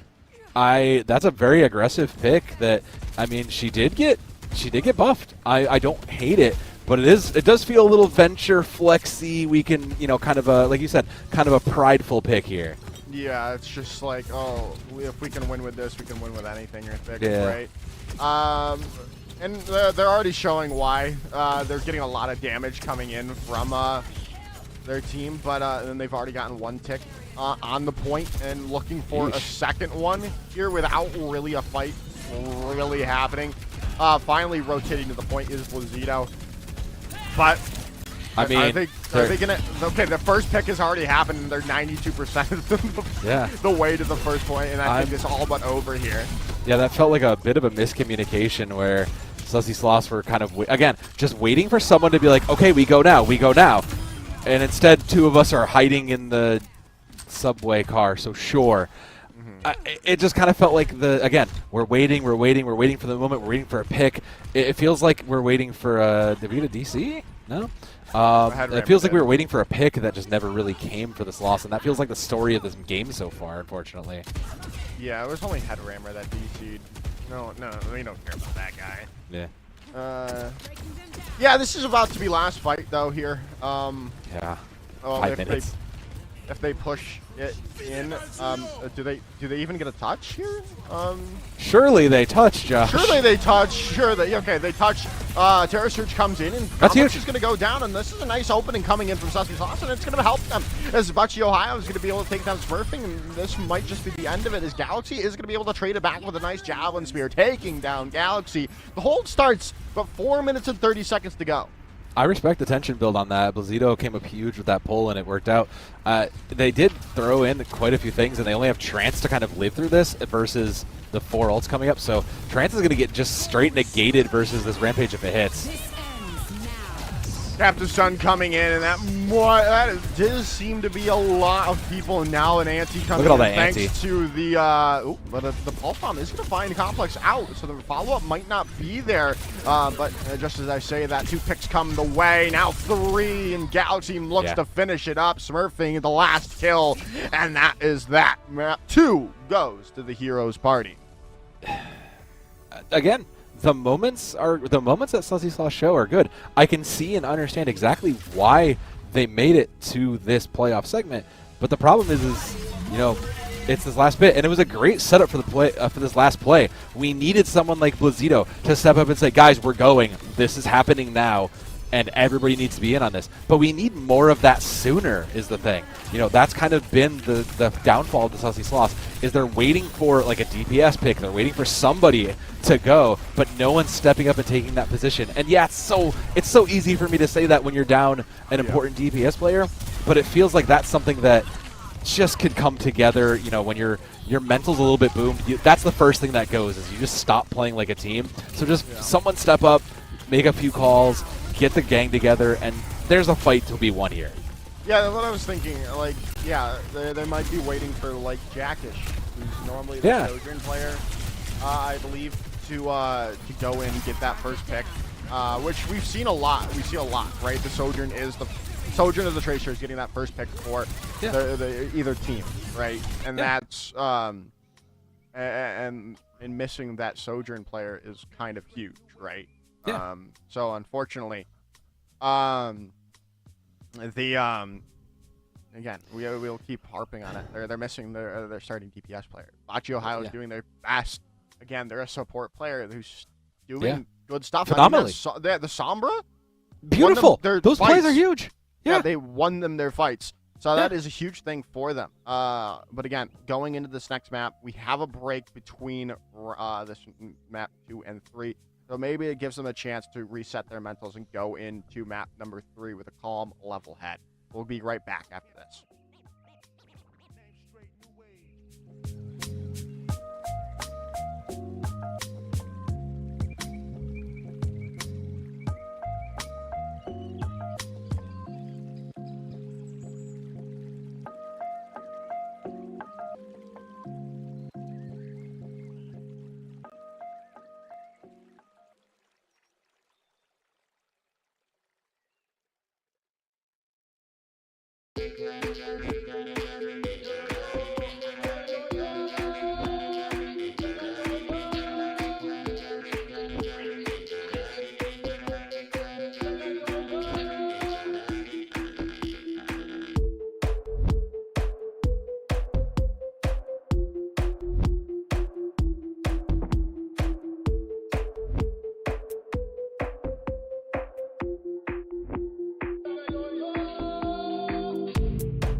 All right, everyone. Welcome back to this matchup in the NA Console Open tier of the Round 1 end of season playoffs.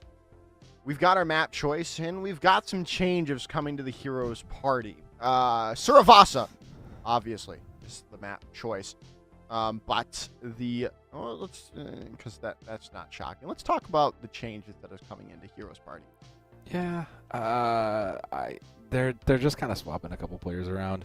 Smurfing and Complex are going to be playing DPS. Galaxy's moving to tank.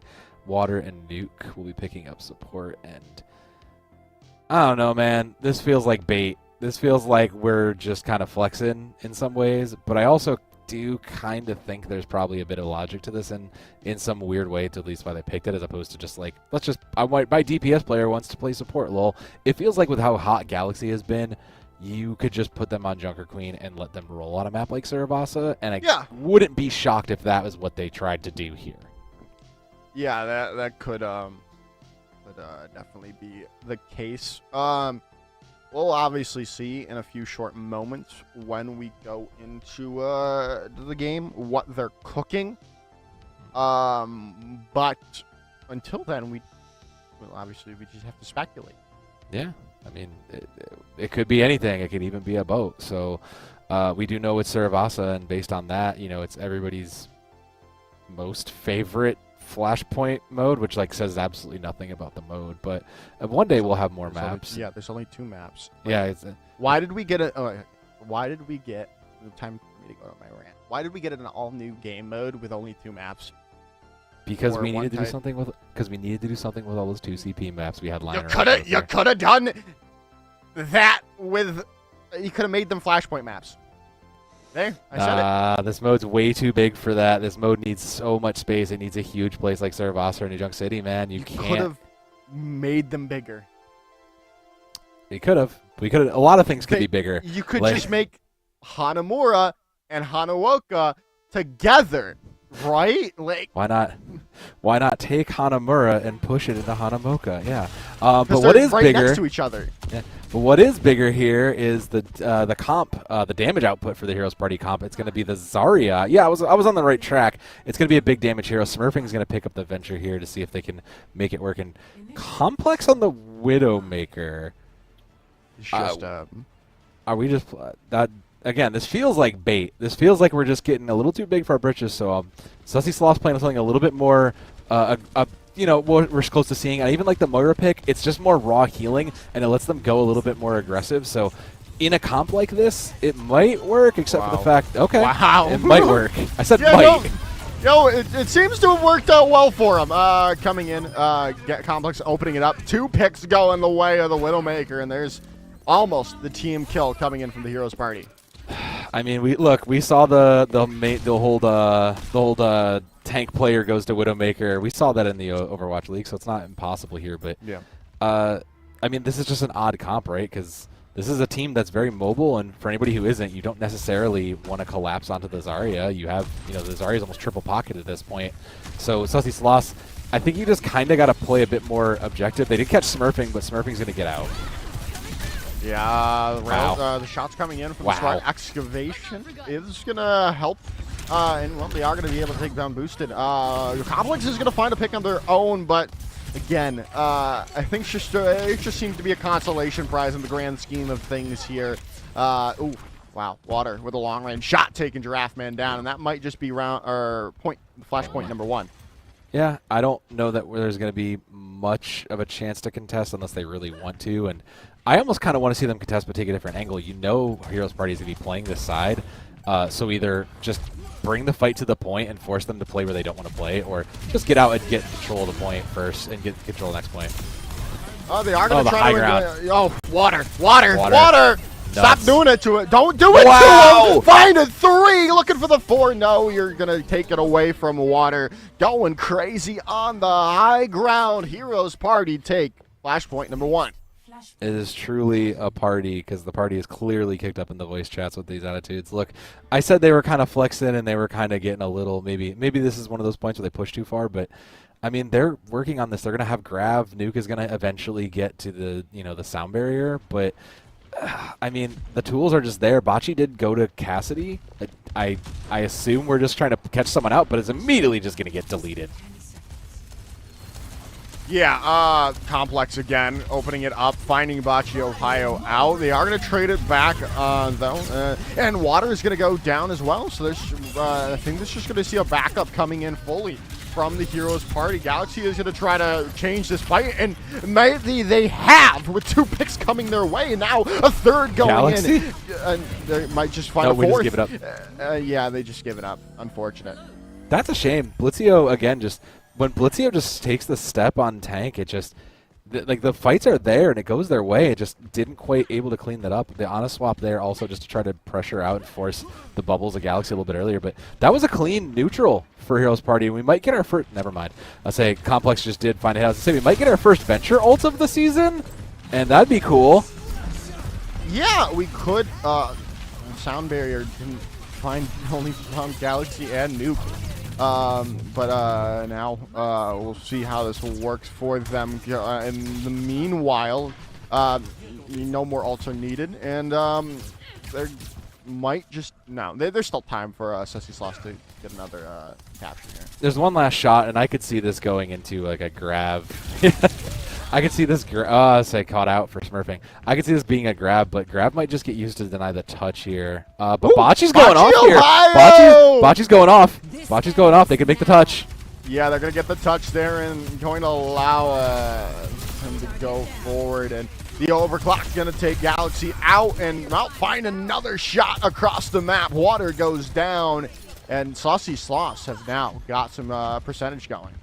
I mean, that's, again, when Sussy Sloths find a point where they can just get their foot in and get to it, they look great, and they just need to kind of chain it together. 6'7" that did go back to Kiriko just to kind of get to the more comfortable picks. But, I mean, Grab is there, and it looks like we still are going to have the Tectonic Shock, too. So I could see Grab Shock coming out here, especially paired into that wall.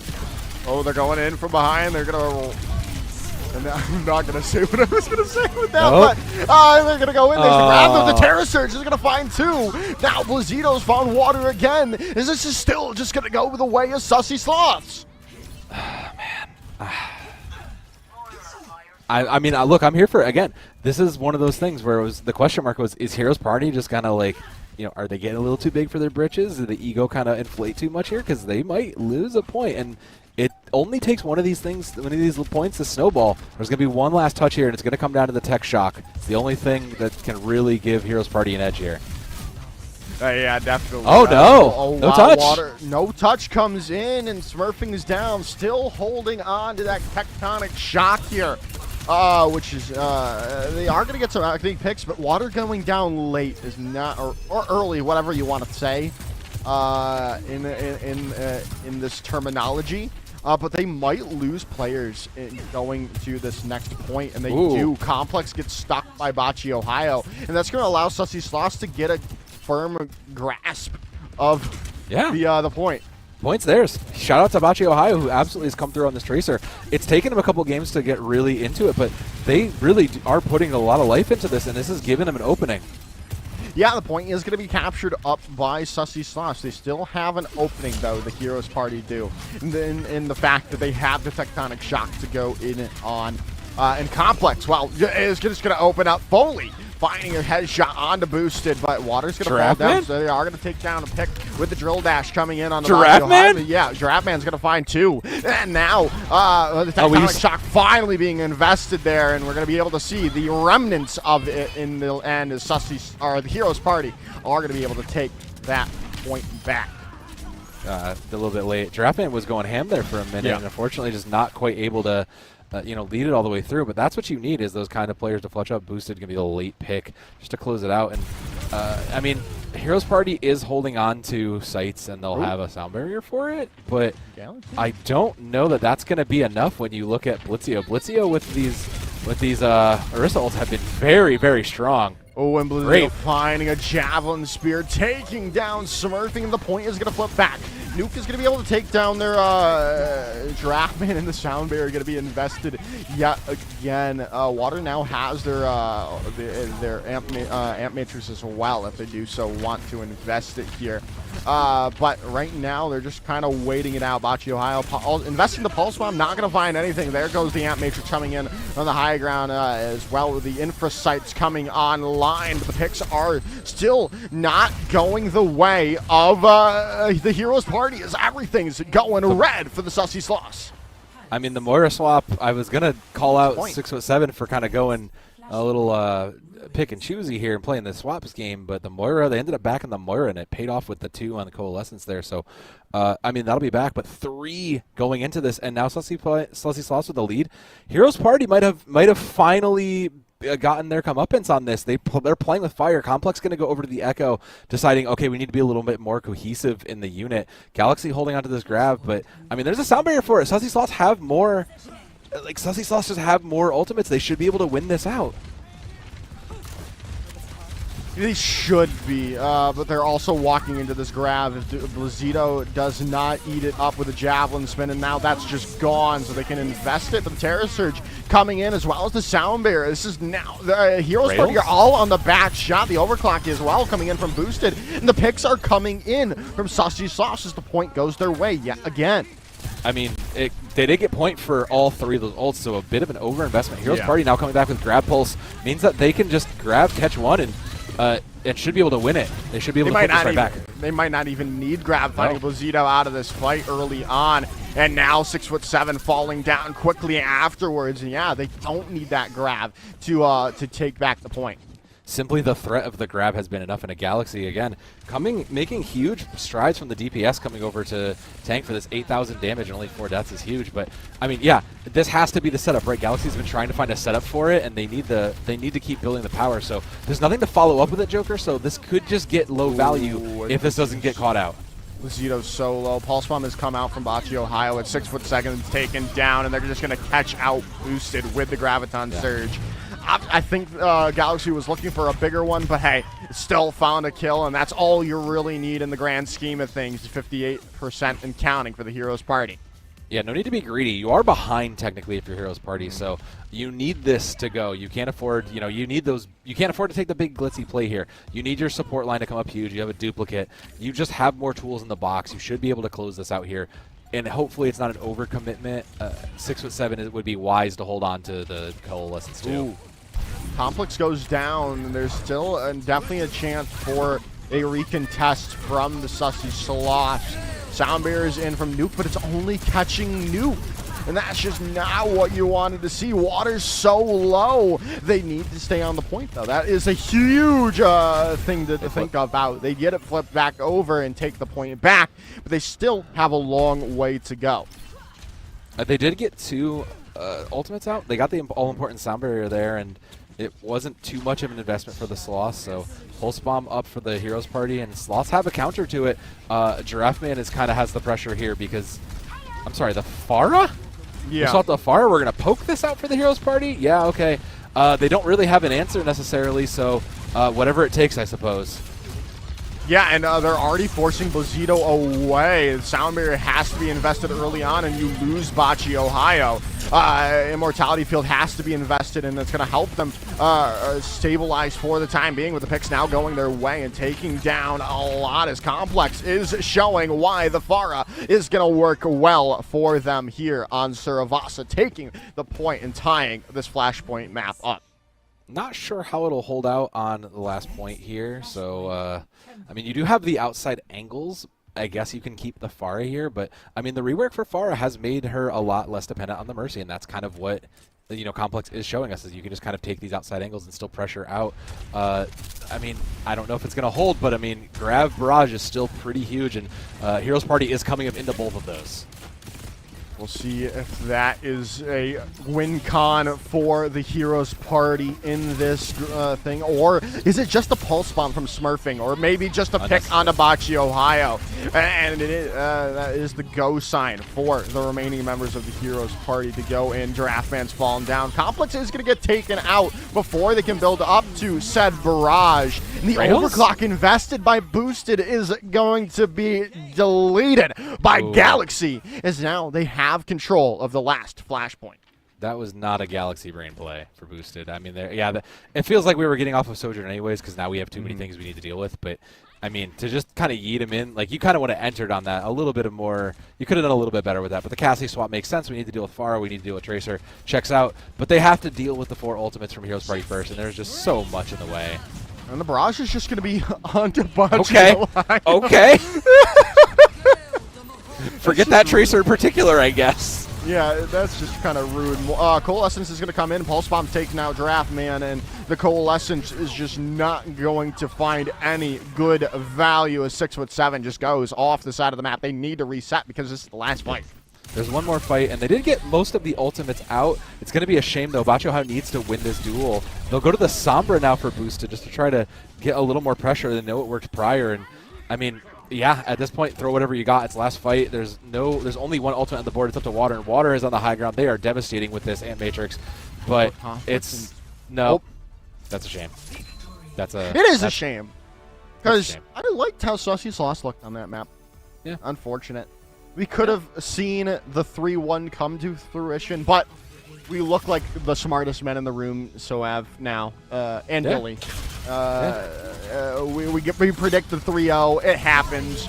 You know, we're just like that. Yeah.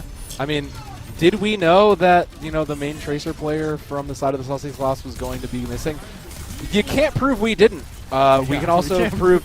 You also can't prove we had anything to do with that, but we didn't. But what you cannot disprove is that Water is very good at the Baptiste. Yeah. Water's always been good at Baptiste, and we've been seeing why they're good at Baptiste. Even though they were playing they were playing Lucio. Yeah, they were playing Lucio earlier. Which is crazy to me. Able to play again.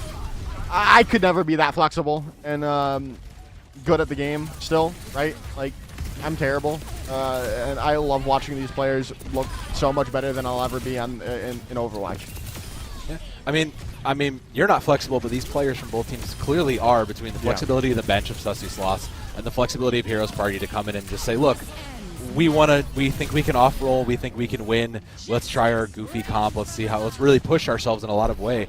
And say what you will, I guess, but it definitely shows to them, but man, Galaxy hit 12k damage on that Zarya. Phenomenal play versus Blitzio's 11, and yeah, they look like my Zarya. Very good stuff. I mean, hey, you played very well in that staff match. I got to give it on that Zarya. But I mean, you got to remember this is a lot of these players off rolling for a lot of that team. But it's really worth noting that they held their own on both of that. Like, this is their off rolls. They held their own versus a still high quality team like Sussy Sloths. Like, look at the healing that came in from 6'7", and they still they still lost. I mean, that's an incredible amount of healing coming out. Yeah, twice as much as anyone else. Yeah. Right. Like, so I mean, there are the building blocks for the Sussy Sloths team. They just 100%. need to have their players here. And we could see we could have seen a completely different result in this. I mean, to Giraffe Man's credit, they did win the Lucio mental by getting the only environmental kill on this map. So surely they won the Lucio. Who truly won the series? Who truly won the Lucio 1v1? It was Giraffe Man. But Giraffe Man had moments of just they played well too. Like you said, the pieces for Sussy Sloths are there, and it's just a shame we never got to see it. Like this is taking a look through the mirror into the the alternate world, and it wasn't a bad look, but we really need to see we need all the pieces to fall together for Sussy Sloths, and they'll get a chance in the lower bracket. Yeah, definitely. I think that's really about it here, Sam. Yeah. I don't think we have anything more to say. Just quickly throw it to the desk if the desk is ready to go. And they can talk about how smart we are, and we can all make fun of Sam Talks for the 3-0 prediction. Yeah. So without further ado, we'll send it over to Sam Talks and the rest of the desk. Already? I guess I didn't believe hard enough in the Sussy Sloths, but the Heroes Party taking a 3-0 victory. Billy, you know what? You were the true believer. You were all in their camp for the 3-0. How does it feel, buddy? First of all, shout out to Smurfing for noticing that my head was extra shiny today. I did not get any lotion put onto it to stop the glare. Leave me alone. Stop making fun of my bald head. But this went exactly as I thought it was going to be. Smurfing had a fantastic time here.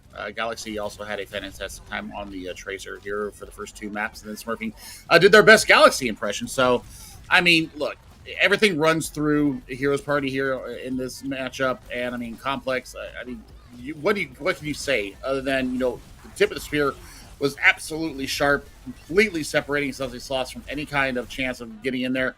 I got to throw out there. Out to Bocce, Ohio, giving us our first look at Venture here in competitive Overwatch. And also coming from the support role, hello. Fantastic job by them. I'm actually impressed. They were in Twitch chat all through the games when they weren't playing and was trying to sell their case for MVP. And what a case it was. I mean, right, what Billy mentioned there, Sussy Sloths missing out on Jackish.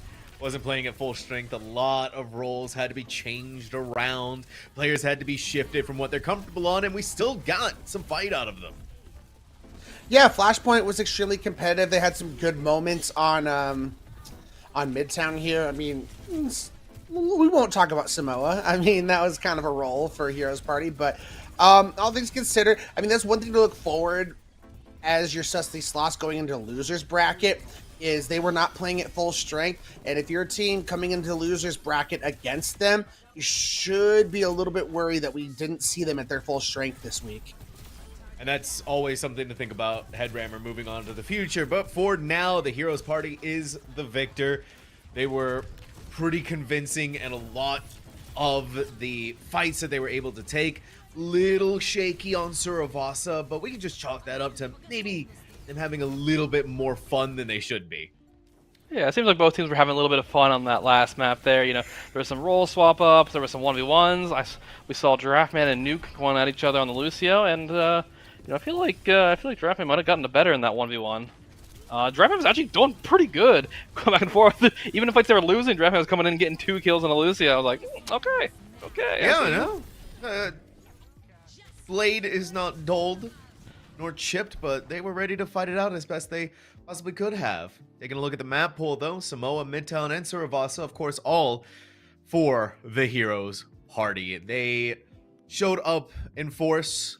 Billy and our casters, all 3 of them correct in the 3-0 victory here tonight.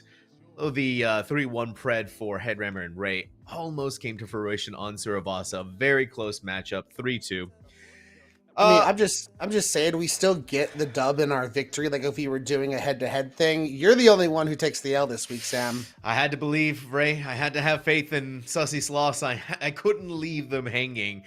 It was just something inside of my heart said that they needed this kind of support. Maybe I didn't support them enough because they lost power. One of their players lost power, and maybe they lost because you didn't support them enough. Exactly. So this is all on me. Yeah, it's like when Goku's making the Spirit Bomb and he needs that little bit of energy at the end. You didn't give it to them. Yeah, no, they lost the energy actually. So I don't want to talk about it. But what I do want to talk about is our MVP here for the evening. I think it's really no surprise to a lot of us who we decided to go with.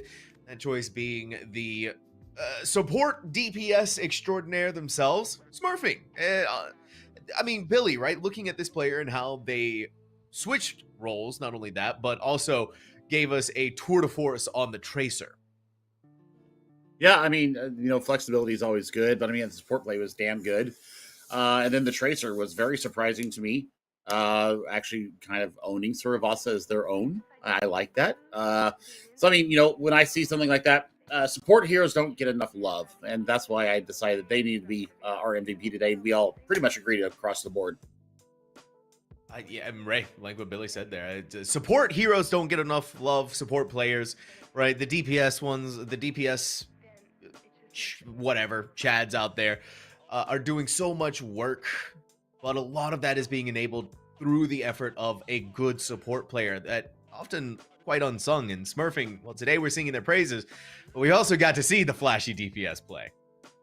Yeah, they were just always in the kill feed, absolutely applying a pressure constantly to the back lines of Sussy Sloths, and he was causing chaos in the ranks, and there was not much they were able to do to stop him. And I mean, yes, their supports are playing well, but sometimes the DPS just pops off so well that you have no choice but to give it to the DPS in that point. Yeah, but Headrammer, Smurfing, the MVP of this week and the first MVP here in the round 1 playoffs. I mean, it's definitely something to walk away with and maybe even hang it up on the fridge. Yes, that's what I do actually with every match MVP I get. I put on my fridge, make sure my mom appreciates what I've done. No, they popped off this entire series, honestly, and there's absolutely a reason why they're match MVP. And if they keep up this performance going forward, they might even show some of these other top teams a lesson or two. Well, congratulations, though, once more to Heroes Party on their 3-0 victory over Sussy Sloths. And once again, a congratulations to Smurfing for being the match MVP for this match up. Now, did say that tonight is a double header, so we've gotten through our first game. Our second game, though, not going to happen for a little bit longer, just under an hour, I would say, right, if I'm reading this correctly. So definitely make sure to stick around for that, or at the very least follow the channel so you can see that we're still live, and it may remind you, hey, there's another matchup coming, because you definitely don't want to miss Cerberus Esports versus IUPUI Classy Kittens. We'll get all of that and more after this break.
Open your eyes, let's begin. Hey, it's me, it's Arissa. The audience don't win. What's up, gamers? It's CGL Lowlights, and that is, honest to God, sheer cold in the lobby. Even though, being as professional as they are, they still remember the names of the other, like, they're up against Moggers. Let's jump into map number 1. Alright, starting off, bit of Ram versus Ram. Oh, okay. How did you get picked so early? What happened here? Wait, you just get picked by a... You just get headshot by the other carry, and you're just kind of sitting in the Ram. Ah. There's the culprit.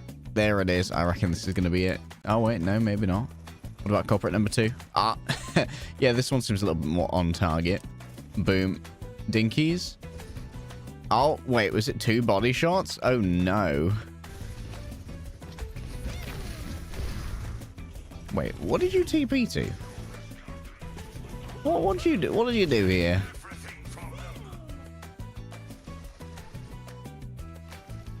Why did you just TP 2 feet?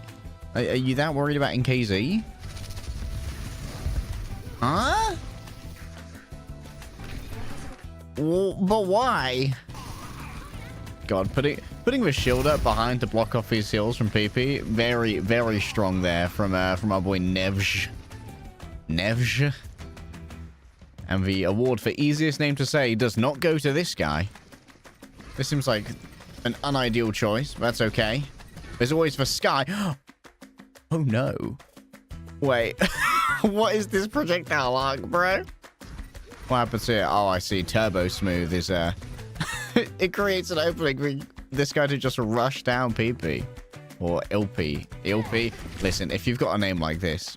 Oh, you die with all your cooldowns as well. Not just an undecipherable name, undecipherable cooldown usage as well. It's the full package, ladies. We simply do not know. Yeah, everyone's going this way, and the Sojourn slides. Yeah. That's gonna be an ill-informed choice, my brother.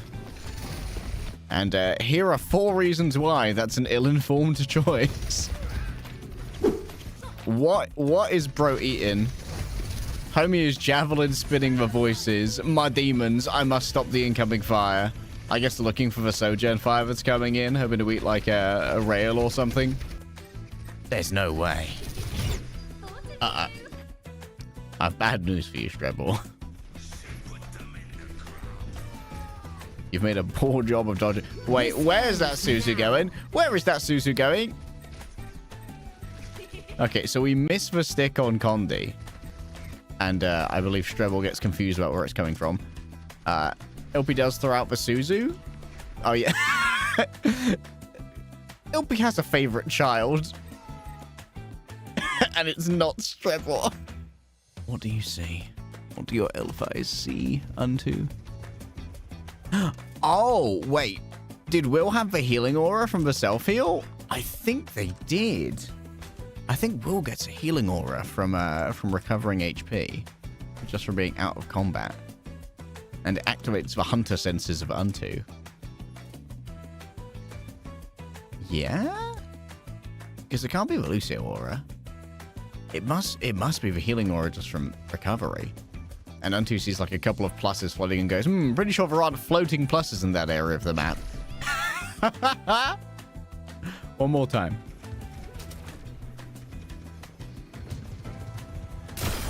Oh, is NKC going to go in for a Terror Surge and try and pull everyone off high ground? Oh, it did grab them all off high ground.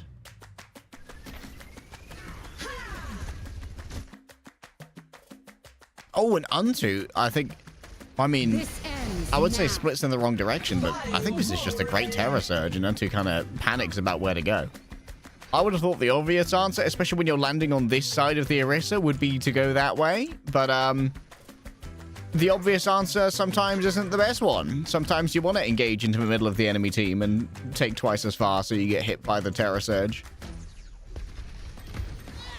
Goodbye Overclock, I suppose. Ah, and here comes the Immortality Field, just in time.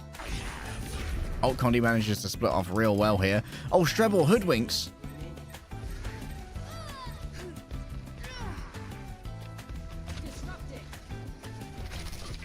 What happened to your ult here? Why did it turn off? Oh, is NKZ just not in range? Wait, what? Oh. Oh, this is actually quite sad. Oh. I swear. It's not a small radius, it's just cold outside. It's night here in Blizzard World. Feels like I'm watching Overwatch in a fugue state with the audio. When Homelander has his, like, breakdown. When Homelander has his breakdown. You know that meme where he's having that breakdown behind the cinema and everything's kind of a little bit muted and past it? This muted sound of two Orissas shooting each other is my Homelander breakdown. Not so fast. Is this what my life has become? Watching two Orissas shoot each other in Kitsune Rush? But why? Explain yourself. The fact that you did that while they were engaged in a jump is even weirder. I guess they were kind of at a disadvantage to begin with. They have, however, kidnapped Nevs, which I suppose is the price they will have to accept. We may lose the point, but what we will get is your Ramatra. Oh my goodness, that's a lot of damage on your engage there, pal. Oh. Oh, well, you get the stick. There's the javelin. Not the javelin, the Terra Surge. Oh, Jonte can just be instantly popped here. Oh, even more popped, actually.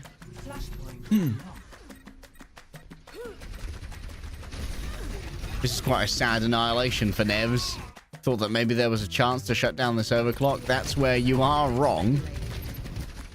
Oh, Nevs has just ran out of Nemesis form. The worst possible time to do so. Oh, it's okay. We've slightly lost him. We're taking your tank away. He belongs to us now. He's our tank now. Second sound barrier. It's just so simple. All you need is a little bit of kidnapping. It's just that simple. Oh. Oh.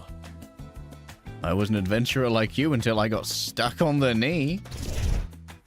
Oh my goodness. Wait. You were so close to killing Zoom. Oh, I don't know if I actually had to give that one away. Well, here we go. Oh my god. We're taking your tank again. There's nothing you can do about it. He belongs to us now. Your tank? Communist National Anthem intensifies. Our tank. Those damage mitt stats, I certainly do be farming. Just two Orissas spinning at each other. Play the Homelander gif. This is my fate. This is my hell. The other one missed the javelin. Map number 4. You're almost there, Intel. You're almost done with my inane ramblings. When will this fucker shut up? Never, Intel. I don't think I'm gonna ever shut up, that man. You and I are destined to be together forever, Intel. Were you surprised? Oh, this is an unconventional blink. I think Homie may have been trying to get up there. I don't think he succeeded. Things went very poorly. Will, what happened, Homie? You showed such promise. Trying out an experimental blink in map 4, are we? And my back bongo contains a gin. What can I say except shit reference that you made there, Mr. Leg Day? And I don't think these are qualified babysitters. Wait. Until you can't miss that shot, but you can't miss that shot and then...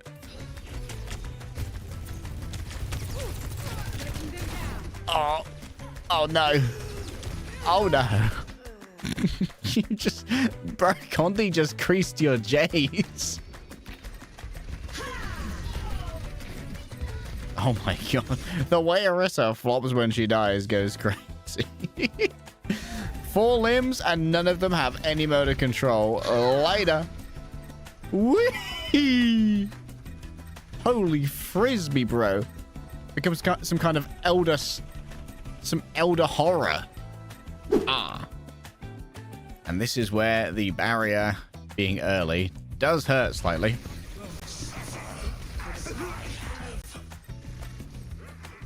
But why did we annihilate? Pray tell. Allow an old man a curiosity. Where have my health bars gone? There they are. Oh, yours is inside your body. I should have known. How much HP do you have? But why? Why do you pop this? You had 4 seconds left on your nemesis. You had full HP still. Why? Neves has swapped over to the Ram. High ground still on the way. Which is, pretty good for the Sojourn. It is now 11 a.m. Guess who hasn't slept? That's content, baby. That's content.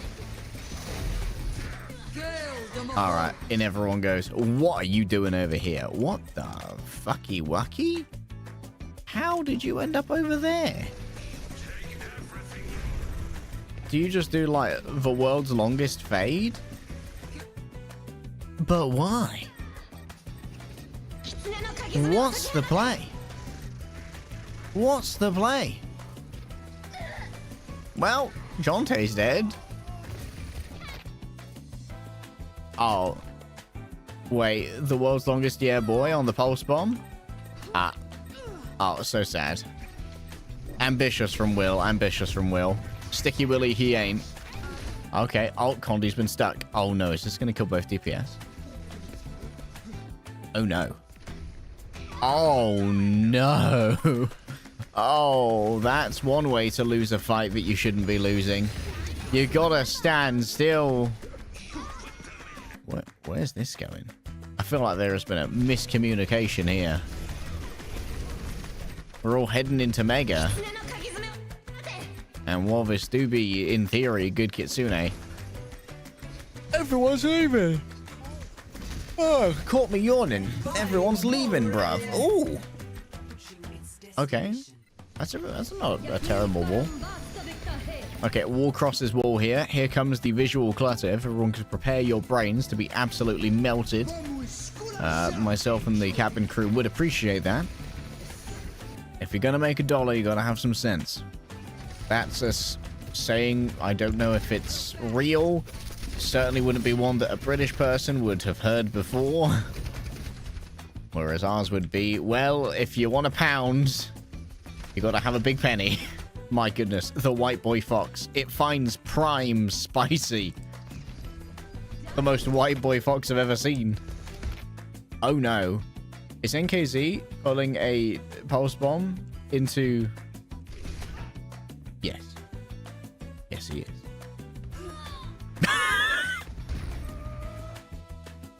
Whoa, you went to fucking space. How did you end up over here? The world's strongest boop, honestly. What? You went so far? What the hell? Let me view this in real time again. Wait. It's not looking good, fellas. Oh, well. That was it.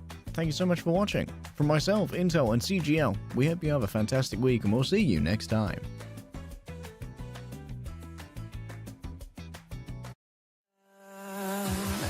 You say you wanna try, but you never do. Sugar, there's a reason why we lose.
Welcome back. It's a brand new season of CGL. This is just an absolute treat.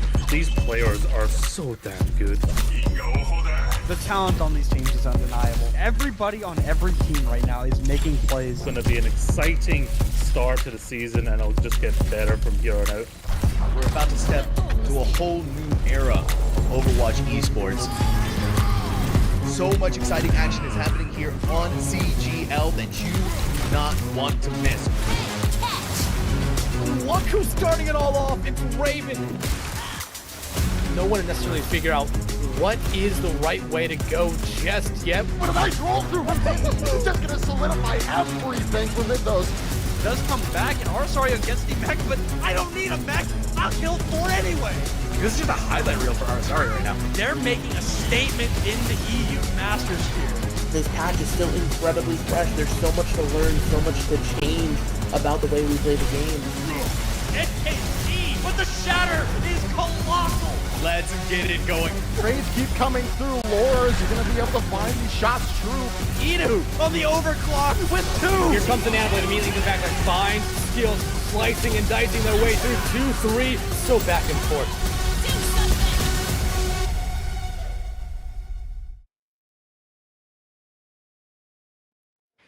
Our first game of the evening accomplished. Now we step into the second one as the playoffs round 1 continues for Friday Night Overwatch, but this time a different division.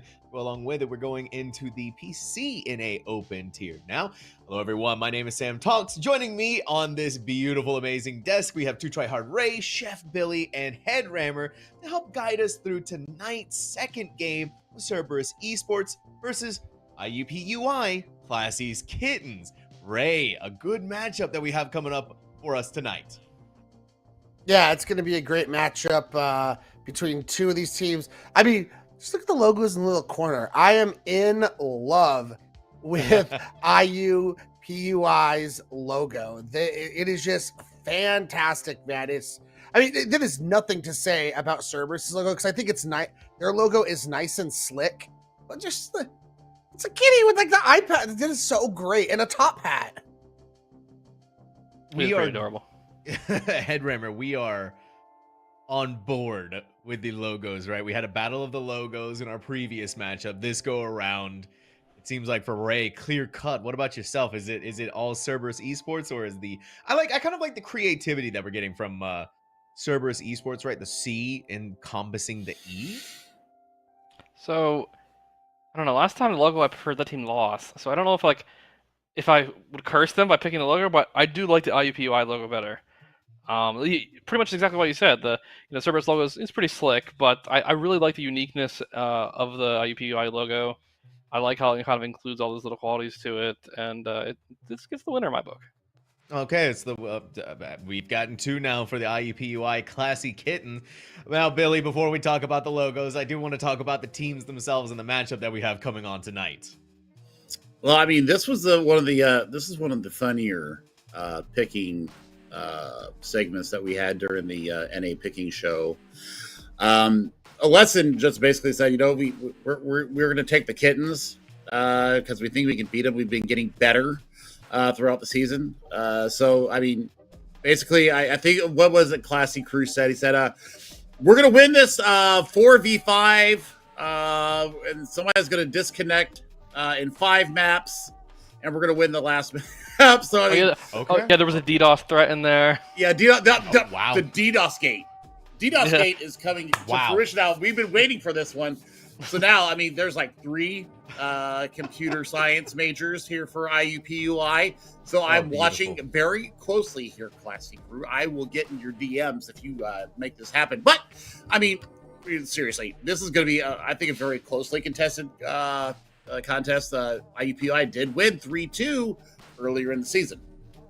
Oh, well, let's see if they can make the magic happen again tonight. But before we go any further, because, of course, it wouldn't be a Friday Night Overwatch segment without some form. I'm seeing right here that we're supposed to be doing a game show of some sort, Headrammer. Do you actually have something for us in the second header of the evening? Well, I don't have a game show for you, but it's been suggested to me we should probably do some hot takes. Okay, all right. You know what? No game show. And actually, the game show is now this. Give me your hottest takes desk, and I will award points.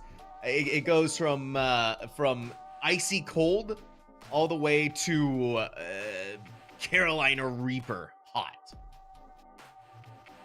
Now, Ray, I'm going to start off with you, my friend.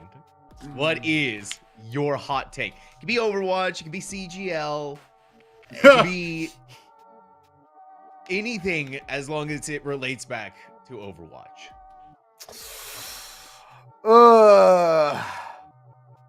Let's see here. Ooh, this is tough. I think I have a hot take. I can take over if you want to have a Okay, little time. all right. Okay, go Ray, ahead. we'll give you a little bit more time to cook. Okay. Headrammer, you have a hot take for us, supposedly. What's your hot take? That a team will win grand finals via forfeit. Ooh, that's kind of spicy, actually. Not unheard of, though. I'll say we haven't had a forfeit grand finals in many years. I'd give this like a jalapeno. Like, I'm getting a little sizzle on the tongue. Not crazy spicy, but it's got some heat in there. It's not so Headrammer, you're already starting us off on a good foot. A grand finals that is being forfeited. That'd be I might actually cause a riot in the street if that happens. Ray, do you still need more time to cook? I don't know. Do you have one, Billy? I'm trying to think on the fly.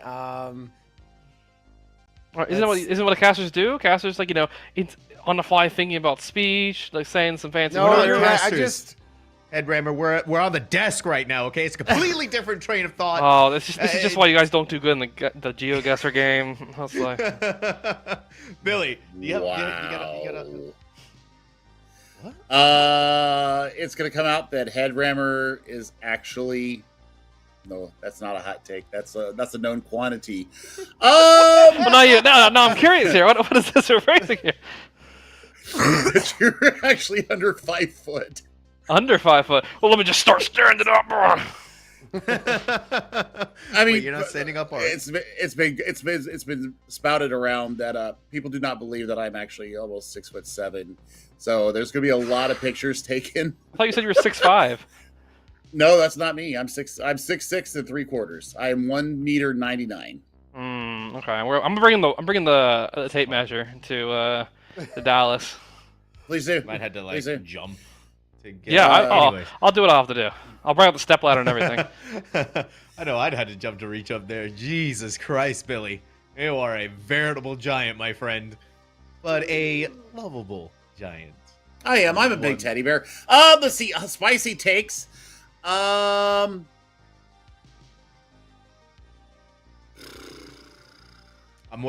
need to get the spice on my tongue. I think that Disro is not going to get his 3rd championship. I think that he and his team have become far too complacent in the Diamond division. Ooh. And sorry, Disro, but I think that you are going to shit the bed this time. You guys are going to get stomped out. Oh, dang. Unfortunately, there's been too much confidence, and I've seen the DMs. He sent me DMs. This is what I'm looking for here. I'm getting feeling back in my heart again. Goodness gracious, what a hot take that is. I put it up there. That's spicy levels. That's some spicy takes. Not Carolina Reaper, then just right underneath it. Now, Ray, we are still awaiting it. Billy's in the lead right now, okay, when it comes to spicy. I don't think mine's going to be as spicy as that. Okay. I think mine is going to go more back to Overwatch in general, not CGL specific. But please, I'm tired of Tracer Overwatch, man. I think we need a new meta where there is no Tracer that is hard stuck meta right now. Now that's actually a pretty good take. That's a pretty good hot take, Ray. I know that's going to incent some players out there, and I wonder how many of them would actually agree with you. We may even have an argument on the desk here because Billy looks like... Hey, no, I think Tracer's a very high-skilled player. It's almost like you've been at the buffet and you've had too much of the same thing. You've just filled up on this over and over again. I need something new. I need something new on my palate. Chef, I'm sure you can appreciate that. I mean, I'm glad that we have high skill expression heroes that are meta right now. That is why this game is so compelling right now. We're not locked into like a double shield bullshit meta. You know what I'm talking about? I would like to see. Don't you dare talk about my beloved donkey horse, Mr. Producer Man. We will box in person. We will box in person, hippie. The producer is saying that Rissa has a high skill expression right now.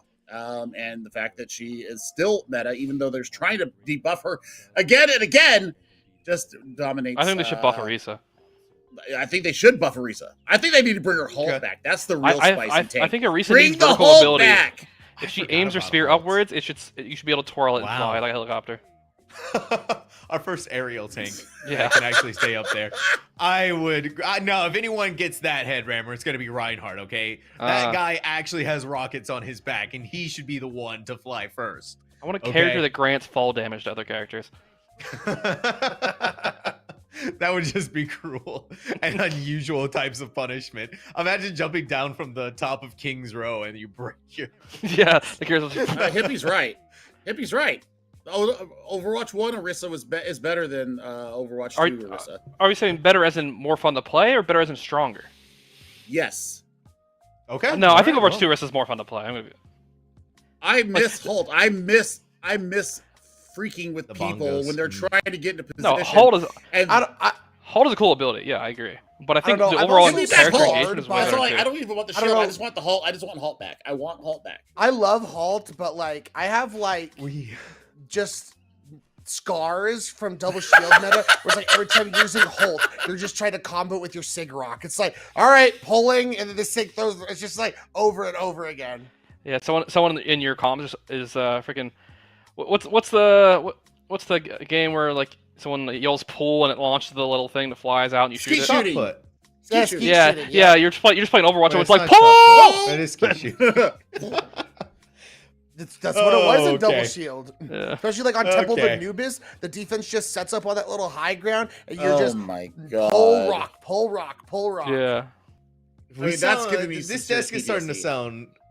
Yeah, this desk is starting to dip back into the memory banks. What's your hot take from you, Sam? Overwatch 1. Yeah, what's You your wanna hot hear take? my hot take? Okay, so my hot take is more Overwatch related, but I actually think that Blizzard should be charging more for the battle passes, okay? You are getting such a phenomenal deal out of these battle passes that it is almost highway robbery what Blizzard is giving out to all of you. And anyone who actually complains about this, well, come on over to the great land of Valorant, where I have to wait for something specific to enter into the store that costs me almost $100 for a gun skin. Overwatch eats so good, and you all don't know how good you have it. It is amazing, and I love this game and its monetization scheme so much more. Anyways, that's my hot We're gonna see like those news desk situations where somebody like on a news desk does something to get themselves canceled. yeah. Someone does something to get themselves canceled. He's off to the side. Don't fall over. Yeah, we're gonna see Sam holding like a cardboard box of all his stuff, walking out of the studio as he has been horrendously fired. Oh, I mean, boy. okay, I'm not trying to like take shots at you, Sam, but when was the last time you actually played Overwatch? I played a lot of Overwatch actually in Season 9, thank you very much, and I looked at the grandioseness that you get out of the Overwatch Battle Pass, right? There's so many cool skins. But you haven't played Season 10 yet, have you? Sam did not join So the staff have you plugs seen either. the pricing? Have you seen the pricing they put on those prisms?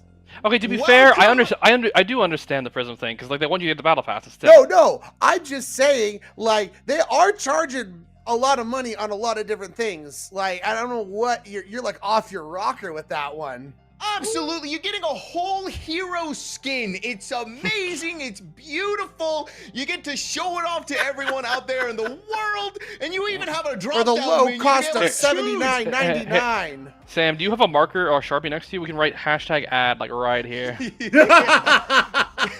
Anyways, that's my hot take. Go and shell out for your favorite video game developer because welcome to 2024. It's how it has to be though, right? It's how it's video games are expensive. Stream brought to you by Blizzard Entertainment. I know, right? Not the first time. I will Not the first shill for time. Well, them. give me these connections. I need them to fund this place. Okay. Hey, right? I'm trying my best here to get a Blizzard sponsorship. All right, Headrammer? And I'm being undermined. I mean, the we are entire way Console through. Gaming League. They are now owned by Microsoft. Why can't we get a Microsoft sponsorship at this point? You know what we have. Anyways. We are completely off the rails here. I'm going to get us back online. We need to take a look at our matchup coming up here. We need to get there. I couldn't agree more, Billy. That's why we're getting off the hot takes. We'll vote for who had the hottest take later. But let's go ahead and take a look at the regular season standings. Thank you very much, Billy. I know I did. Sitting at number 1, Mythos Gamera. Down to Yuto Academy Blue, Cerberus Esports, Workers Union, of course, Classic Kittens, then Showtime, Sacred Chimeras, and La Espada Soul Society. But of course, all eyes are on Cerberus Esports and Classic Kittens. Honestly, not that much of a difference when you look at the standings. Looking at the sort of record, Ray, that was a little bit more of that story. Yeah, I mean, we kind of mentioned earlier with the Classic Kittens that they did beat Cerberus early in the season in a 3-2 banger. So we know this team can match up well against them. So you're in the playoffs at this point. The thing is, once you get to the playoffs, it's kind of like just throw the records out the window. It's like, I mean, obviously it's not win or go home because you have the losers bracket, but that's essentially everybody's mentality in all of these games. So anyone can show up on any given night is the old saying, and that's what Classic Kittens are feeling coming into this matchup. Now that we have a little bit of an understanding of the standings, bracket time. See what exactly is happening in our playoffs.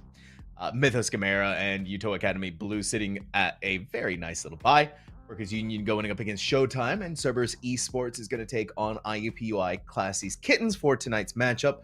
Winner here is going to take on Yuto Academy Blue. But Billy, you were heading that Pick'ems stream, right?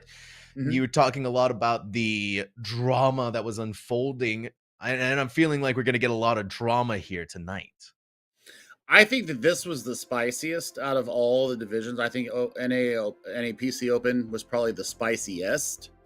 But this Grandmaster PC, there was definite shots fired. Especially with Mythos Gamera and Utah, University of Toronto. I mean, University of Toronto, they had a very, very respectful, a very nice young gentleman that was captaining their side. But I think that when we started talking to Classy Crew and Aletson, the respective captains of their teams, Aletson said that they've learned to grow together. They've learned to play together a lot better. And Classy Crew says, well, you can throw that out the window because we're just going to win this in the most crazy fashion possible. We were talking about the DDoS. We talked about everything else under the sun. When it finally came down to it, we decided it was going to be 3-2. Both teams said that it was going to be 3-2. So that's why I went with my pred that I did. I think that IUPUI has a little bit of an advantage here, and here's the reason why, is that they are competing in NACE, and they're also competing in the NECC. So they're getting a lot more reps, especially competitive reps, and that's where I give them the slight advantage that they are playing a lot. They're also split teams, so they've got a higher team above them as well. So there's also that kind of reinforcement that we see from like a Fisher College, where everybody's getting to play each other with all 17,000 teams that play for Fisher University. So we'll see how it goes down. But I think this. I think really IUPUI. This could be the lower seed taking a higher seed out. That'd be a very fun upset to have at the round 1 playoffs here, Headrammer. Yeah, it absolutely would be. Hey, I'm always down for an upset game or just a ridiculously close game. Because in the end, that's really what I root for. I root for those games that make me really excited to watch them. And rooting for the underdog is a fun experience. I do think, though, Cerberus is probably going to take this series. I mean, you can even just look at the regular season record. While they're only 2 wins above, their map differential is quite a good bit higher. So when they are winning, they're winning a lot more decisively than IUPUI is, and IUPUI is having to go to they're losing more matches overall. They're having to, they're not even winning those really close series as much consistently, and I think that's why I'm going direction of Cerberus. Now, again, we did see that IUPUI did win earlier in the season, but I mean, we're on a pretty different patch from now. Ray, you wanted to chime in with something. I'm giving you the I'd like to play a little bit of the, the devil's advocate kind of thing here for IUPUI. I've been sitting here, I've been gathering information, I've been researching, as good color casters do. We look around, we study, we look before we get into our matches, and I looked at IUPUI season, and actually 2 of their losses were 3-0 forfeits. So that could actually mean a lot because that gives them an automatic -6 map differential. Who knows what would have happened if they actually played those games out? They might have the same record as Cerberus and could have just as good as a map score.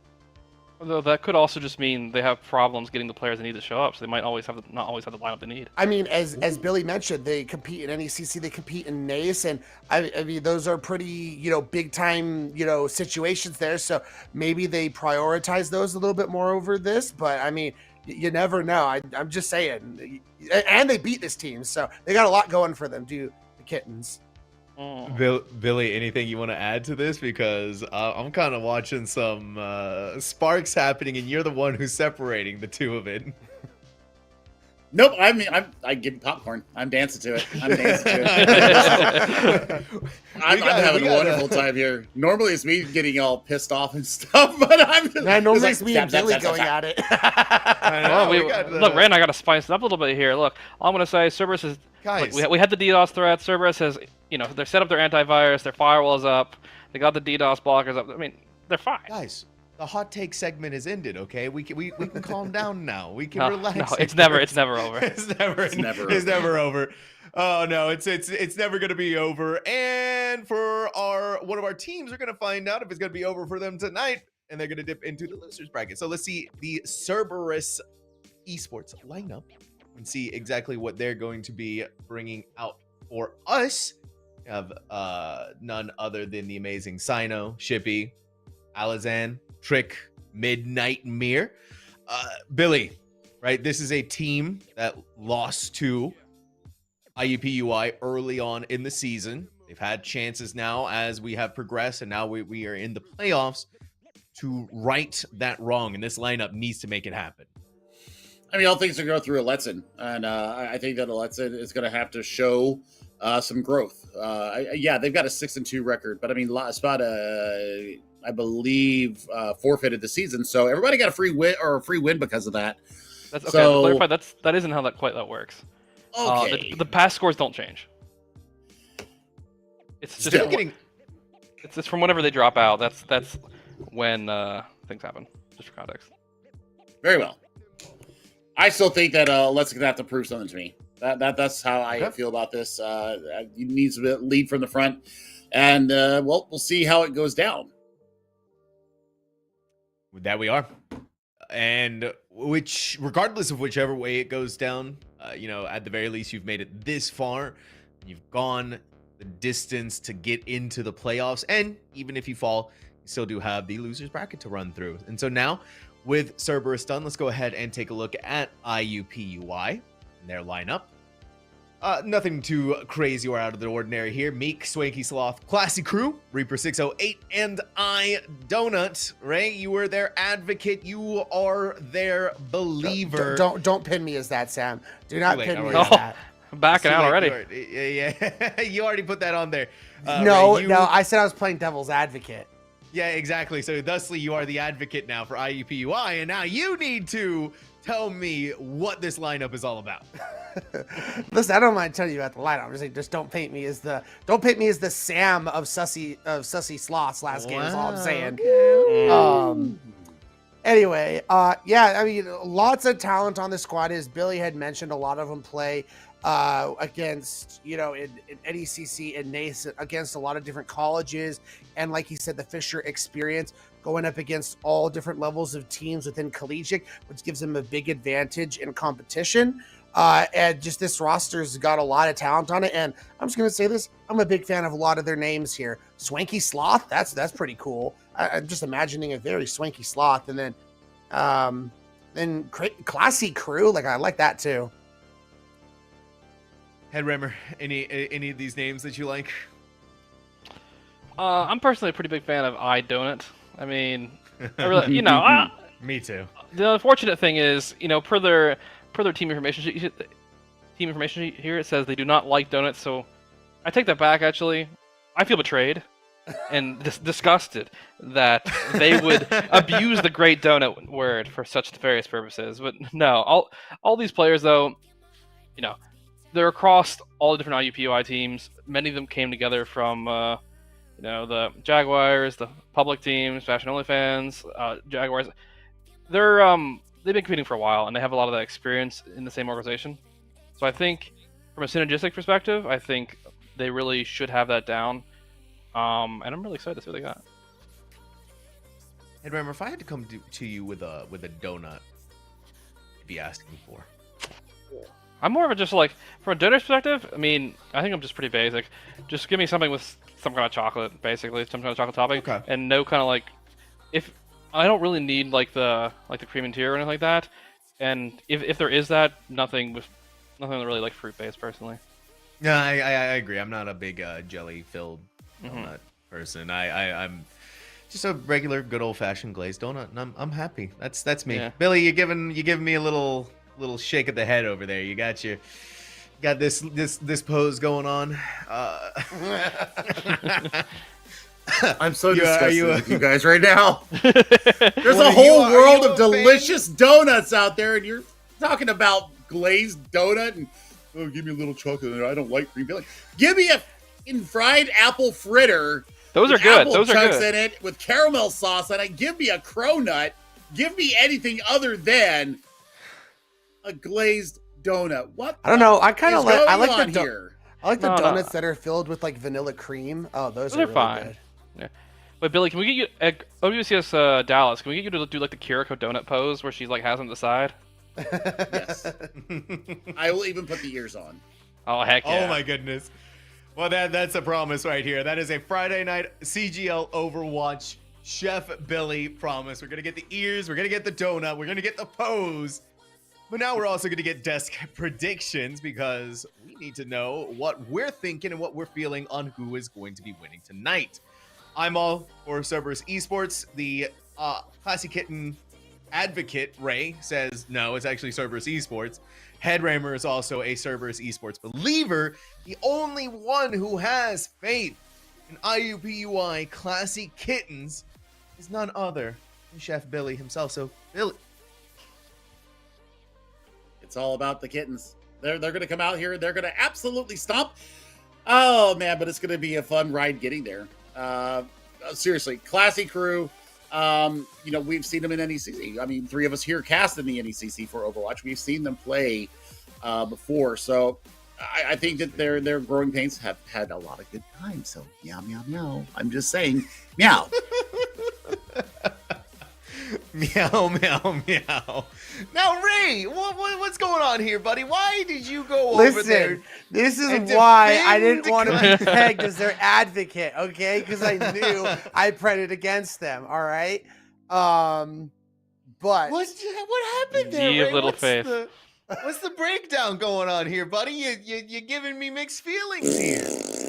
Listen, I believe in what Headrammer had mentioned where Cerberus feels like they have improved so much since that loss to the Classy Kittens, and I don't know. I'm just feeling a revenge vibe tonight. So they will get their revenge tonight. I don't know. I'm just feeling that in the air tonight. Like I don't know if you can smell it or taste it, or if it's like when the dog gets a feeling that a storm's coming. I got a feeling that some revenge is coming. Were you sniffing the air? You're like.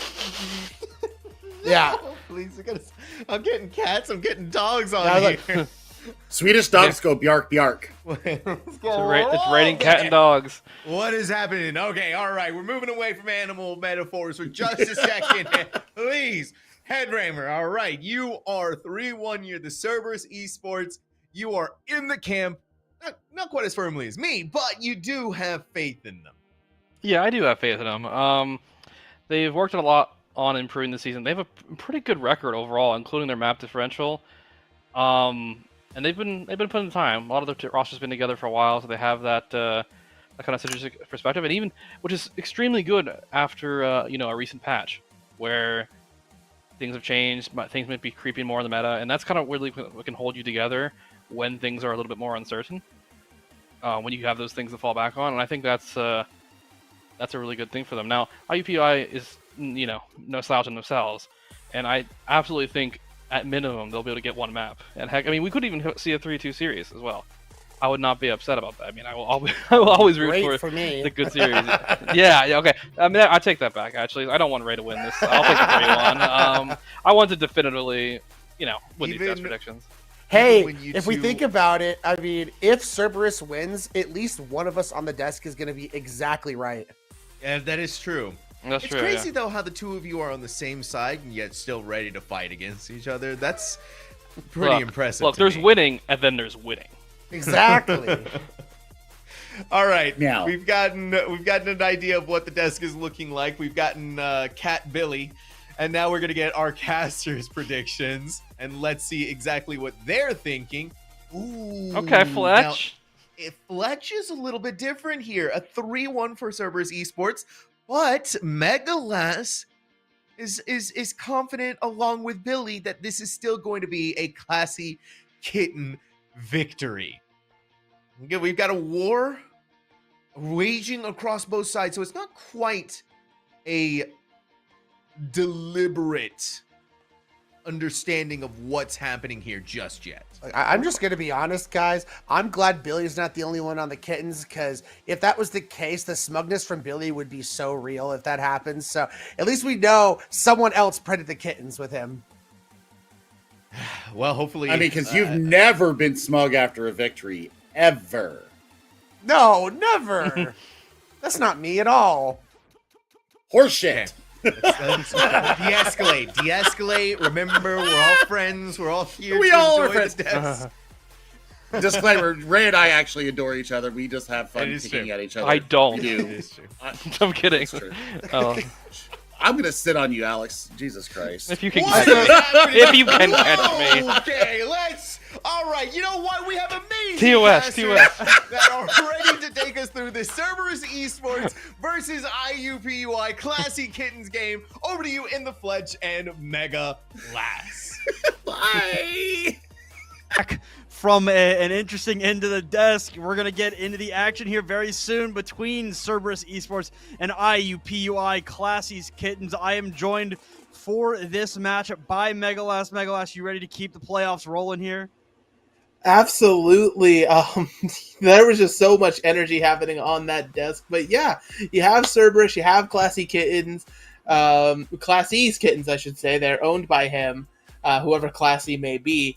And yeah, these teams, they matched up in the regular season once. Classy's Kittens, they walked away with that W, but the desk hammered on about it over and over. Cerberus, they're supposed to have been improved. They're supposed to have got, let's put the pen to paper. Let's see if it's really true.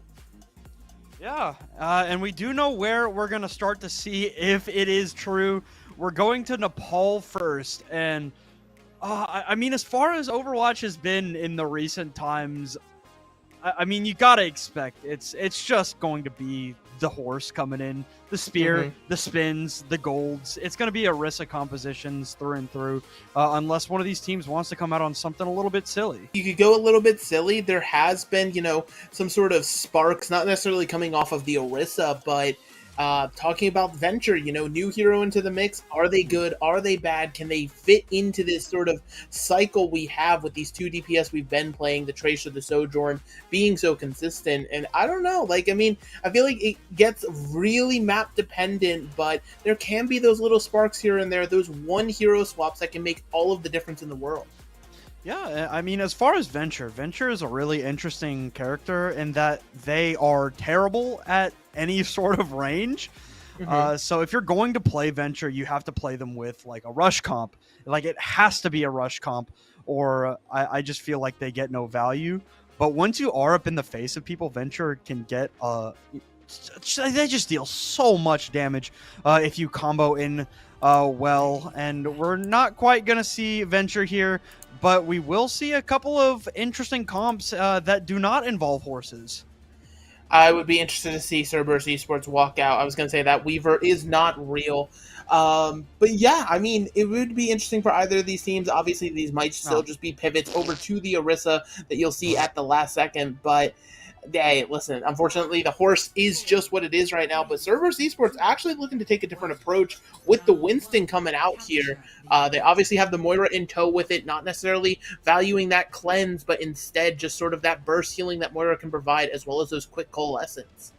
All right, here we go. Nepal Shrine for the first submap here on Nepal. We will get this fight rolling. You see Shippy in Closed Casket just trying to find something early here, but it's going to be Synox that opens up this map early. iDonut doing something. I'm having a little bit of technical difficulties. Synox, though, absolutely on point with the tracking, and Cerberus Esports will take the first flip. Yeah, they dove past the Orisa. Classy crew got left in the dust, and so that's just sort of the issue of the Orisa comp, right? You're a little bit stagnant. You have to find a way to take your own initiative. We're going to see iDonut off of the Kiriko now over to the Baptiste. They'll give that immortality field and just much more healing to that horse, so we'll have to see if that value is there on this next fight. Synox had to play a little bit safe there, took some damage, but is okay now as this fight begins. Alazan going to engage and going to absolutely liquefy Closed Casket there. And without the Sojourn, that is significant amounts of Classy's Kitten's damage gone. And Shippy just absolutely locked in right now. Yeah, I mean, the Lucio getting those kills in the kill feed just from the final blows. But yeah, I mean, the massive amounts of damage that Sojourn can put out are nothing to sneeze at, of course. Constantly having those rails and things of that nature, providing insane value. But heading to this next fight, you're seeing Classy Kittens adapt even further. And you're seeing the Bastion as well as the Reaper probably to punish this monkey. All right, here we go. We'll see if this all-out damage approach will work for Classy's Kittens as we get into the next fight. The sound barrier going to come out from Meek, as does the overclock from Shippy here. Not going to quite find a target with the overclock. Taking a lot of damage is Shippy. Does go down late, and it will be Classy's Kittens taking this flip. Yeah, the overclock, unfortunately, not able to find the value looking for here. Now you're seeing Trick desperately cling to life on the edge of the map, but will be able to stay alive for the time being. Giving up that Sojourn now means Shippy is over to the Sombra. You're looking to probably just get into the backline a bit more consistently, sync up with your Tracer, and punish either of these supports. iDonut and Meek are going to have to keep their eyes and ears about them to make sure this dive doesn't come down on them. All right, Shippy ready to go with the hack. Gets it off on to Closed Casket, but in the face of the Ant Matrix, just going to fly away. Pulse Bomb can find some damage, does a little bit, but the Immortality Field saves. The Bastion's live there, and now with Classy in the backline, able to take down Midnight. I mean, this fight leaned in the favor of Classy's Kittens, but without iDonut, this could just be wrenched away by Alazan's Primal Rage. They're going to be really close to this flip, but the Blossom Mayberry just did save the fight for Classy's Kittens, but they just keep coming back in. They get the flip for Cerberus Esports, and finally they're able to just take a breath. Yeah, taking a deep breath of relief there, having to throw everything in the kitchen sink at that one. Classy's Kittens, they tried, that Death Blossom looked nice for taking out the Winston, but the Sombra and Tracer were both there to follow up on that Reaper, who had nothing to hide with after, no abilities to their name. Now heading towards what could be final fight, you're looking towards this Bastion ultimate from Closed Casket to potentially be the hero. Shippy's hack not going to land there as Synox once again tries to find something in this backline. The Immortality Field is out really early from iDonut, who falls immediately after. The EMP is big, hits everybody left on the field for Classy's Kittens, and Shippy able to lock this point away with that ultimate 1-0 for Cerberus Esports. And Cerberus played that beautifully, right? Even when they were on the Sojourn, adapting over to the Sombra, it's not just the counter picking that occurred, right? It was just the constant tempo, being able to outpace Classy's Kittens, and not even giving them a chance to really set up anything they wanted to, right? You're seeing here the punish onto the Bastion on this nice little replay. It's exactly what you have to do when you're in against one of these standard bunker compositions. They want to hunker down on point, be a menace to you there, but that is of course only going to be our first round here. That's Synox. Yeah, Synox was just Trick 2 a for that menace. matter. Yeah, I mean, you're seeing the stat difference for a reason, right? One team won the round, one team lost the round, but we're on to a new round, a new potential story here, and Cerberus are going to be coming out on the Sigma, trying to slow it down a little bit. Obviously, having that Zen in tow is nice. Meanwhile, Classy's Kittens, they're going to have the Venture in play, but I don't know how much value this Reaper's going to get trying to push into the Sig. All right, here we go. I mean, just like that, they just run it down. They don't need a Lucio here to speed into the faces of Cerberus Esports. Synox is able to put iDonut to an end. And the trades are coming through, but right now Cerberus Esports have the fight pretty much locked away here. It'll be first flip to Cerberus. Yeah, and I mean, that Orisa came in super aggressive from Classy, but unfortunately the rail from Shippy was enough to put it away. So now you're going to see this bunker composition. Once again, they have to find a way to be a little bit more mobile and try to find their way onto Cerberus Esports, who are going to be playing the distance, especially with this Sigma and this Zenyatta in tow. Here we go. Classy's Kittens taking the long road to the point, going to walk all the way around. And the sides have flipped, so both teams are on the opposite sides of where they started. But Classy getting aggressive, taking a lot of damage. The Discord Orb doing too much, but so is Swanky! Swanky for 3 on the Venture, gets up into the faces of Cerberus Esports and is able to bury them under the ground. Swanky, but had to go. There's some rocks down there, I'm sure, that Swanky wanted to go eat. Swanky was just getting the 5K, right? Took out the BAP, got the 3 kills before that, guaranteed the 5K, taking themselves out of the fight. But yeah, I mean, you talked about it before the match. Venture needs to be close range in order to get that value, and you saw it there. Swanky just has to be able to continue doing that for Classy's Kittens to keep rolling here. All right, now on the Reinhardt for Classy's Kittens. We'll see what they can do, and I mean, Swanky in this backline is just absolutely popping off. The overclock from Shippy has to be big, but the Death Blossom is bigger, and there's another player off the map as Swanky is the last one left, does go down, and Cerberus Esports goes past 60%. Synox has really been a hero on this Tracer, constantly being a pest on the backline, doing the damage, and having the rest of Cerberus Esports be able to follow up on it so consistently. You know, it's the reason Tracer has been such a meta pick for so long, right? It's just that team synergy that really lets her shine. So now heading in, Classy's Kittens again, they're on another new composition. All right, and Matrix out early, Tectonic Shock from Swanky gets that extra little bit of overhealth, but not quite able to find any final blows with the ultimate here. Synox has to use the recall late in the fight, but is A-okay. Right now, Classy's Kittens, they just don't have the help. They don't have the numbers. They don't have any resources. This will be Nepal going over to Cerberus Esports. Yeah, I mean, there were some nice little hero plays coming out for Classy's Kittens, but unfortunately, Cerberus Esports, they just sort of had it locked in the entire time.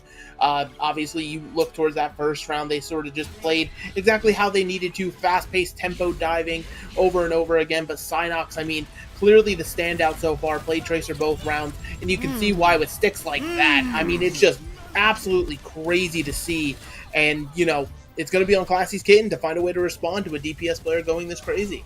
I do want to mention that Tracer did get, like, reverted with the size of Pulse Bomb, so that's a post-nerf stick that was just disgusting. But yeah, I mean, I also want to call out Trick as well, who we saw on the Baptiste in the second half of the map, but in the first half, keeping up with Synox in terms of damages and did not die in the first half of the map. So I mean, absolute masterclass by specifically those two players, but by the entirety of Cerberus Esports, who just kind of from start to finish knew what they wanted and executed perfectly. Yeah, and so that's going to be the constant theme you're seeing going forward is Cerberus. They know how they want to play the game. They know the compositions they want to pick and the tempo they're running it at. And Classy's Kittens, they have to find a way to disrupt that, right? Either, you know, accelerating the tempo in your own way, finding a way to force the game, you know, back into your own wheelhouse, if you will. But otherwise, you know, you're starting to look down the issues of, is this match even winnable still?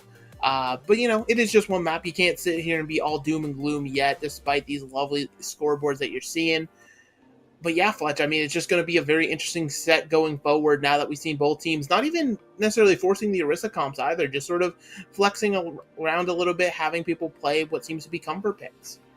Yeah, I find the idea that somebody's comfortable on Venture to be a little bit of a stretch. Not that Hey, you could be, Swanky not that you're looked wrong. crazy. It looked great, but it did kind of feel like the Venture was disjointed from the team. It kind of felt like Classy's Kittens were relying on Swanky to do those flanks when it kind of feels like Venture is this weird. I said before the map that Venture would be best in rush comps, and I do think that's true, but it kind of feels like Venture is like this.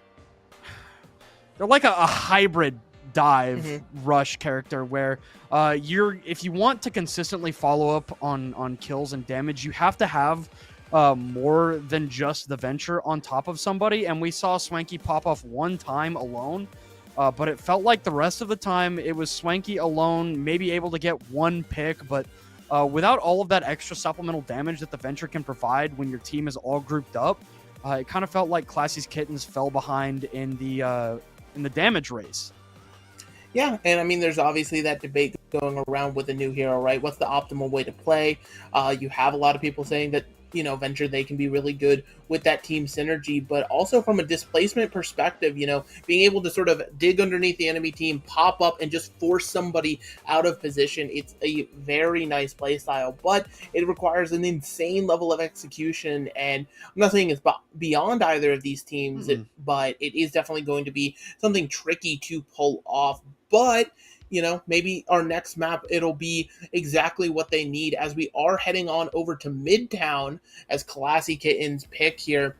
And I gotta say, there's just been so much appreciation for Midtown lately, and I see why.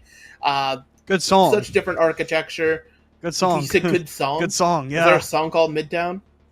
Are you the saying the theme music song, on Midtown? The theme song, yeah. Oh, yeah. Ba-da-da-da-da-da, ba-da-da. Yeah, that one, That's a good song. Yeah, it is a good song. That's absolutely correct. But yeah, I mean, music aside, because these players need to be able to focus in game, I'm sure that they don't have it up too loud, otherwise they'd get distracted. Just sort of, again, that first point, you have some really nice sight lines to work with, as well as some optimal cover of the fire truck and other places around. And then once this payload gets on moving, I mean, each of the points, it feels so different, and you have to approach it in such a different way.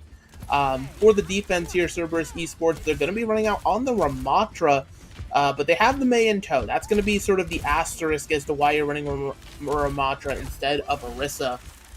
Simply because the Mei is going to... It almost functions like old Rhine compositions, right? The Mei is going to look for a wall. The tank's going to come in. Instead of swinging a hammer, you're going to throw some fists and, find your value that way. Meanwhile, Classy's Kittens, I would be surprised if they're leaving Spawn on this, because it is basically a standard sort of pit composition. Everybody's going to be chaotic and everywhere and trying to find some insane value, especially with these new Wrecking Ball changes. I wonder if the shields will be going over to anybody on the team, or if Classy will be holding on to those for himself. All right, well, time will tell as Classy's brings out the interesting composition that I thought had no shot of leaving Spawn, but we will see as we get into Midtown. Classy in the train right now, and some great direct shots from Swanky Sloth to take out Shippy and get this fight started.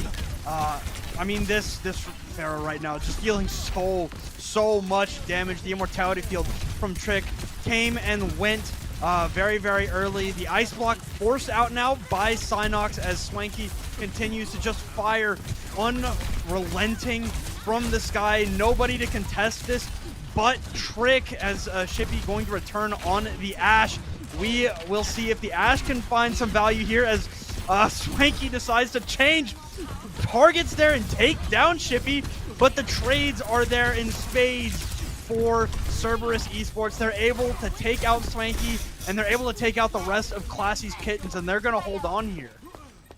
I know Swanky's upset right now, but Trick just had the moves on Baptiste there, being able to dodge all of those directs perfectly. A nice stagger on your screens occurring over onto Meek, and now onto Classy, who thought that he was coming to save the Mercy, but unfortunately that hero whose attempt was in vain. But yeah, I mean, they were able to sort of just juke and dodge the Pharah long enough to get Shippy back in the fight. And Classy's Kittens, they didn't take advantage of their one-man up, that they had there. So heading on into the next fight, you're going to see them try to rotate around onto this point once again, but they're going to have to contest with Blizzard, or Swanky could just die.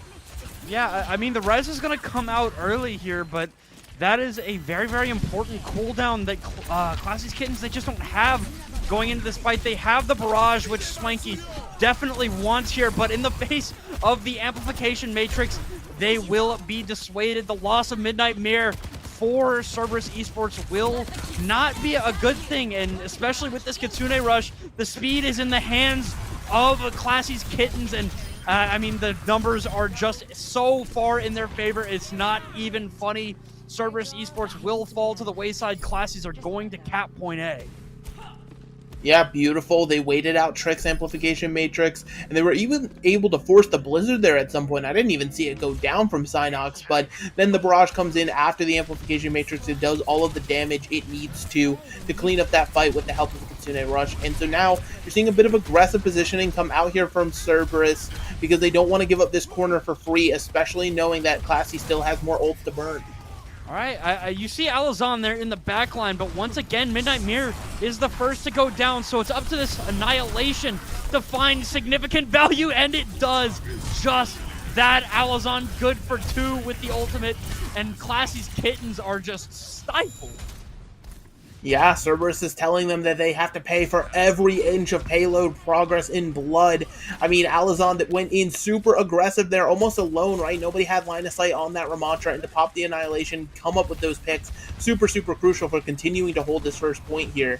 And they're going to continue to do it now with their Ash Bob in line. I mean, for the third fight in a row now, Midnight Mirror is the first to go down. Swanky has to play a little safe, took a headshot from the Ash of Shippy, and despite Synox being able to take down the Wrecking Ball, it will be Classy's Kittens continuing their push here. Yeah, they take down the Wrecking Ball. The Wrecking Ball simply gets resurrected. That's the thing with Mercy. If you're not punishing those resurrects, it's basically a 6 teammate. You're seeing that finishing blow there onto Shippy, not able to make it out in time on the Ash. So this payload will just keep moving, and Classy's Kittens will now establish ever importantly on this high ground here. Being able to hold this is super crucial, and it puts Cerberus Esports at a massive disadvantage heading into their next defensive fight. Wrecking Ball dropping the minefield in the back line. Classy able to force out the sound barrier. So we'll see as the tactical visor comes out. Synox with the Deadeye actually able to pop Meek there. So it will not be a good fight here for Classy's Kittens without their Mercy and without their entire team actually. They will have to back up, disengage, and go next. Yeah, but they had to pay for it, right? The Deadeye, the Bob, as well as the Sound Barrier, all being invested.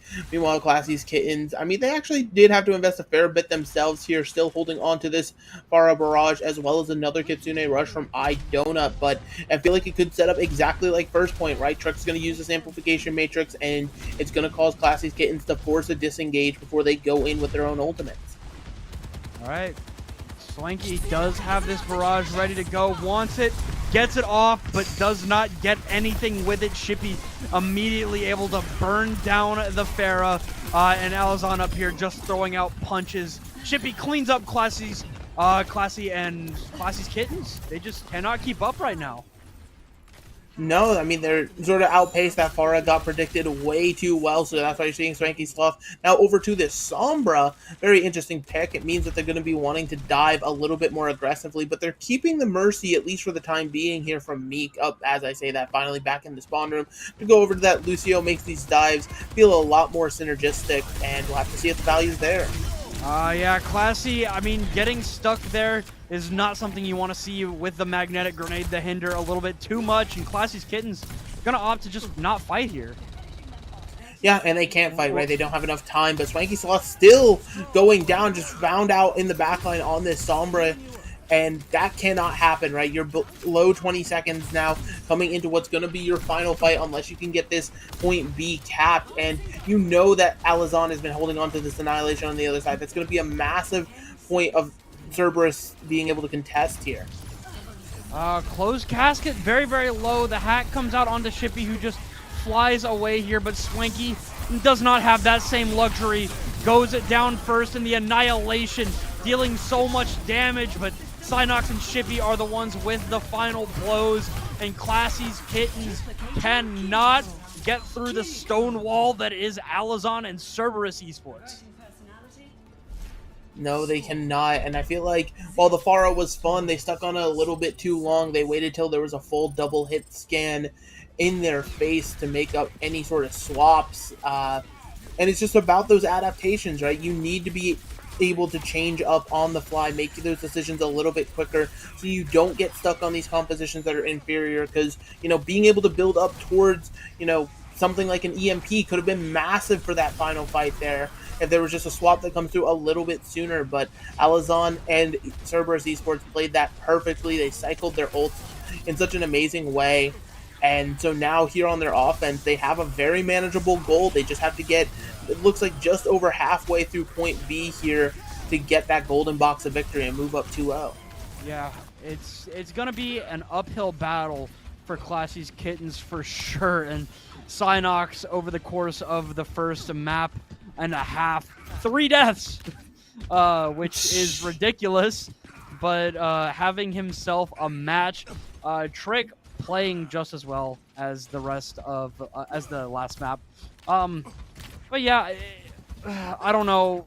Yeah, I just feel like the adaptations were just way too slow, like you said, for Classy's Kittens. I don't know. So this is going to be really interesting to see. They've got an interesting composition that we're going to see here as we get into their defense.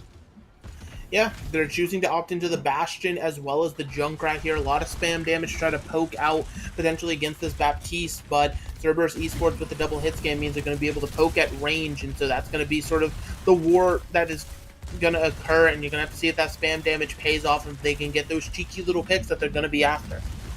I mean, you see Cerberus just grouped up there, taking all that damage from Closed Casket and Swanky. Now they rotate around, and the Bastion Wheels form comes out. Not going to be able to find a pig with it, but they're going to be able to dissuade from pushing entirely here. The rotation all the way back around to the other side. Back to main here is going to be in action for Cerberus as they just walk right past Classy. There is no front line right now for Classy's Kittens, as in the back line, Trick is able to take care of Classy himself. The trades are coming out as Trick finds a couple, uses that amplification matrix to find so much damage and supply so much damage. Trick gets a third there, and Classy's Kittens, they tried to get creative there with the composition, but Cerberus outsmarts them. Yeah, I mean, those rotations back and forth, but also just sort of being able to punish the mistake of Classy going all in on Trick on this Baptiste, and Trick not only being able to survive against the onslaught of the Ramatra punches, but being able to live and even get that pick is just massive, right? That's what you need from your Baptiste, constantly being able to just almost be a force in and of themselves. So now heading forward, this payload pushing, you're seeing how close both these teams are to several ultimates, and I feel like it's going to have to potentially be on the back of iDonut here with their own amplification matrix to get a good fight for the defense. We will see if that's the case. A lot in the bank for both of these teams coming up. It'll be the airstrike early as well as the Riptire. The Riptire just chilling out. They're not really expecting Win Sound Barrier to keep this fight going. For Classy's Kittens, even more comfortable now that Midnight Mirror has been eviscerated by the Riptire. Cerberus is going to disengage here. Yeah, and they're more than happy to disengage, right? You just forced out 3 ultimates from Kittens, and you didn't have to use any of your own to lose that fight and come back in. Trick is almost built up to a second amplification matrix in this time, so now Cerberus Esports is going to be able to rush in on this offense super aggressive with all 5 ults to their name. Oh, but Shippy just blows the doors wide open here. The Amp Matrix from iDonut gonna find Trick, actually, the first to go down here, but Closed Casket, unfortunately, dropping to the low ground, gonna go down.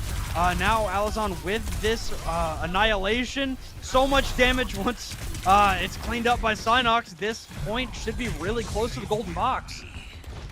Yeah, and they're leaving the Ramatra alive, which is bad because if Classy gets staggered out here, it might mean that they have to give up the Annihilation to get onto the Wrecking Ball or something else to stall. And yeah, you're seeing it right there. The Ramattra got staggered out. So it's going to be sort of a last-second touch coming through here from Classy's Kittens on this defense. And there's not going to be a touch in the face of Shippy's overclock. And just like that, Cerberus Esports wrestle Classy's Kittens out of New York City 2-0 on Midtown, or 2-0 in the series, winning Midtown there. And Cerberus Esports, they're looking strong here. Strong is an understatement. They're looking dominant. I mean, you know, perfect ult rotations that are occurring. They're taking these fights in the most optimal positions they can, as well as counter-picking and flexing where they need to. And Classy's Kittens, I don't know, they just feel a little bit slow on the uptake right now. Maybe they need to wake up because of how late it is or something of that nature. But right now, they're heading towards the path of the lower bracket, and they're the only ones that can save themselves. Yeah.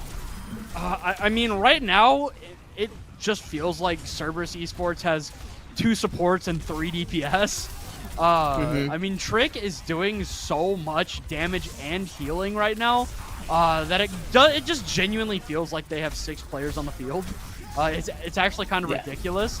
Synox as well. Just, I mean, the entire Cerberus team right now is popping and frying. It just kind of feels like Classy's Kittens are trying to find the crack in the armor that they can exploit, but as it stands, there's not a crack to exploit. And as you can see here with the stats, Synox still 3 deaths on the series. Yeah, and I mean, obviously Synox has been massive, but, you know, I want to highlight again over to the Baptiste. Trick has just been monstrous, right? Not just for the healing output, but the damage coming through at just the right times. We have a little bit of a stats head-to-head here between Trick and Idona, and I mean, obviously the numbers are bigger on one side of things, but it really comes down to just Trick not even necessarily doing that much more damage, right? Because their damage numbers are similar. It's putting the damage in at the right time, syncing it up with the rest of your team, firing those few shots that can result in a kill and get that extra damage out. And, you know, Trick so far has just been perfectly in sync with the rest of Cerberus. And, you know, it's no fault to Idonut or anything like that, but Classy's Kittens, they're going to have to fix some synergy issues if they want a chance to get back into the series. Yeah. I can't help but agree. I think that, just like you said, Cerberus, they're in sync. Classy's Kittens, they're behind a step right now. And moving forward in it to map number 3, we will see if they can, you know, stay alive in this upper bracket or if they've got a trip to the lower bracket. We're going to cut to a short break here. When we come back, we'll see if they can stay alive, so stick around.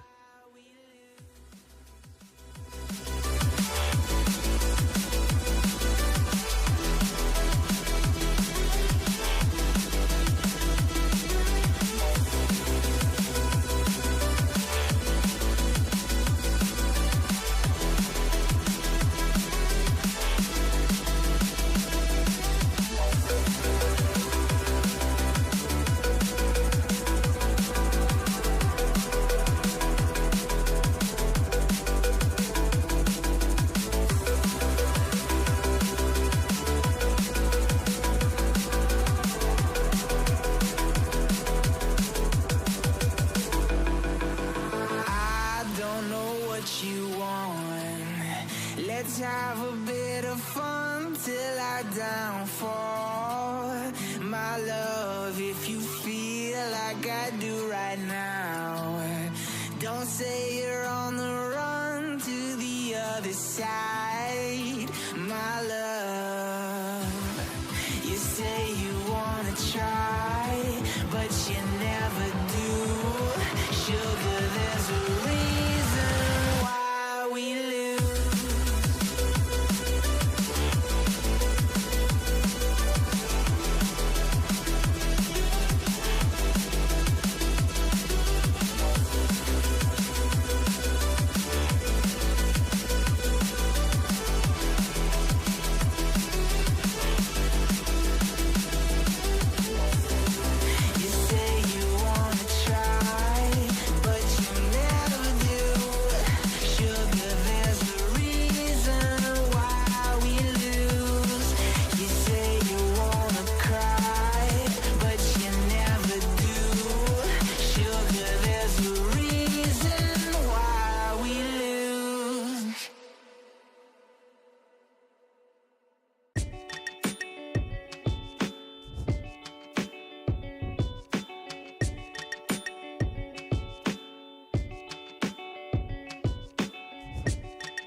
All right, welcome back, everybody. Right now, Cerberus firmly in the driver's seat, but moving into map number 3. We'll see if Classy's Kitten selection of New Junk City is going to be their saving grace. Yeah, possibly. And it's not like it's been, all doom and gloom, right? Classy's Kids, they come out on some interesting compositions there on Midtown, catching Cerberus off guard before that they make those adaptations. But again, those adaptations have to be made on both sides of the coin here for the Kittens to sort of get themselves back into this one. And picking New Junk City might just be that, right? Simply because the map itself is so different from Cervasa for our Flashpoint maps. There's so many teams who pick Cervasa over and over and over again that just throwing in the random New Junk City might just throw them off enough to be like, okay, wait, what are we doing here? How do we do this? Yeah, and I mean, when Flashpoint came out, it was kind of like a swing map, but as time progresses, it kind of feels like, once people figure out how to play the map, it's pretty locked in who's the better team most of the time. But New Junk City, like you said, it's the less common pick. However, Classy's, they may have another ace up their sleeve. Swanky and Classy are switching spots. Classy on DPS, Swanky on tank. Yeah, good little swap there. Something else I just noticed, I think iDonut's thing is wrong. That's a she, her, just fun little fact. But yeah, I mean, this could be the swap up needed, right? Switching over Classy onto the DPS role, putting Swanky, who's been, probably the best DPS so far on Classy's Kittens, over to tank. It could be, that little bit of an X factor that the team needs.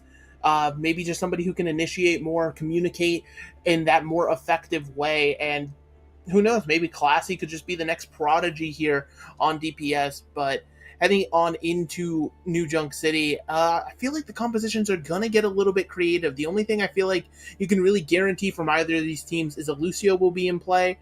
Just because Lucio is so unbelievably good on these Flashpoint maps. You need somebody to speed people around, get around the map just that much quicker. But everything else is just fair game, right? This is one of the few modes where we've seen characters like Reinhardt currently being hovered by Classy's Kittens in the spawn, but it is in the spawn. I won't get hyped just yet for it. Meanwhile, Cerberus Esports, a much standard thing I would expect. The Junker Queen, who got a nice little axe swing buff, as well as the Lucio Moira opting out of the Kiriko once again, not needing that cleanse.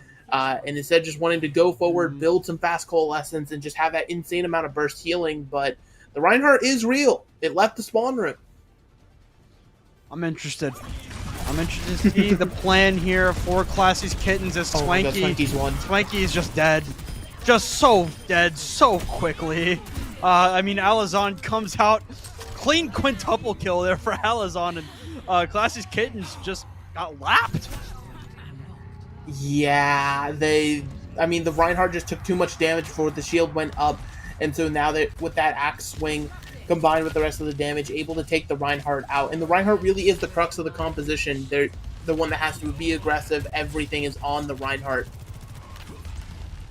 If I could see what was happening, could see what's happening, that'd be awesome. Yeah, hi guys.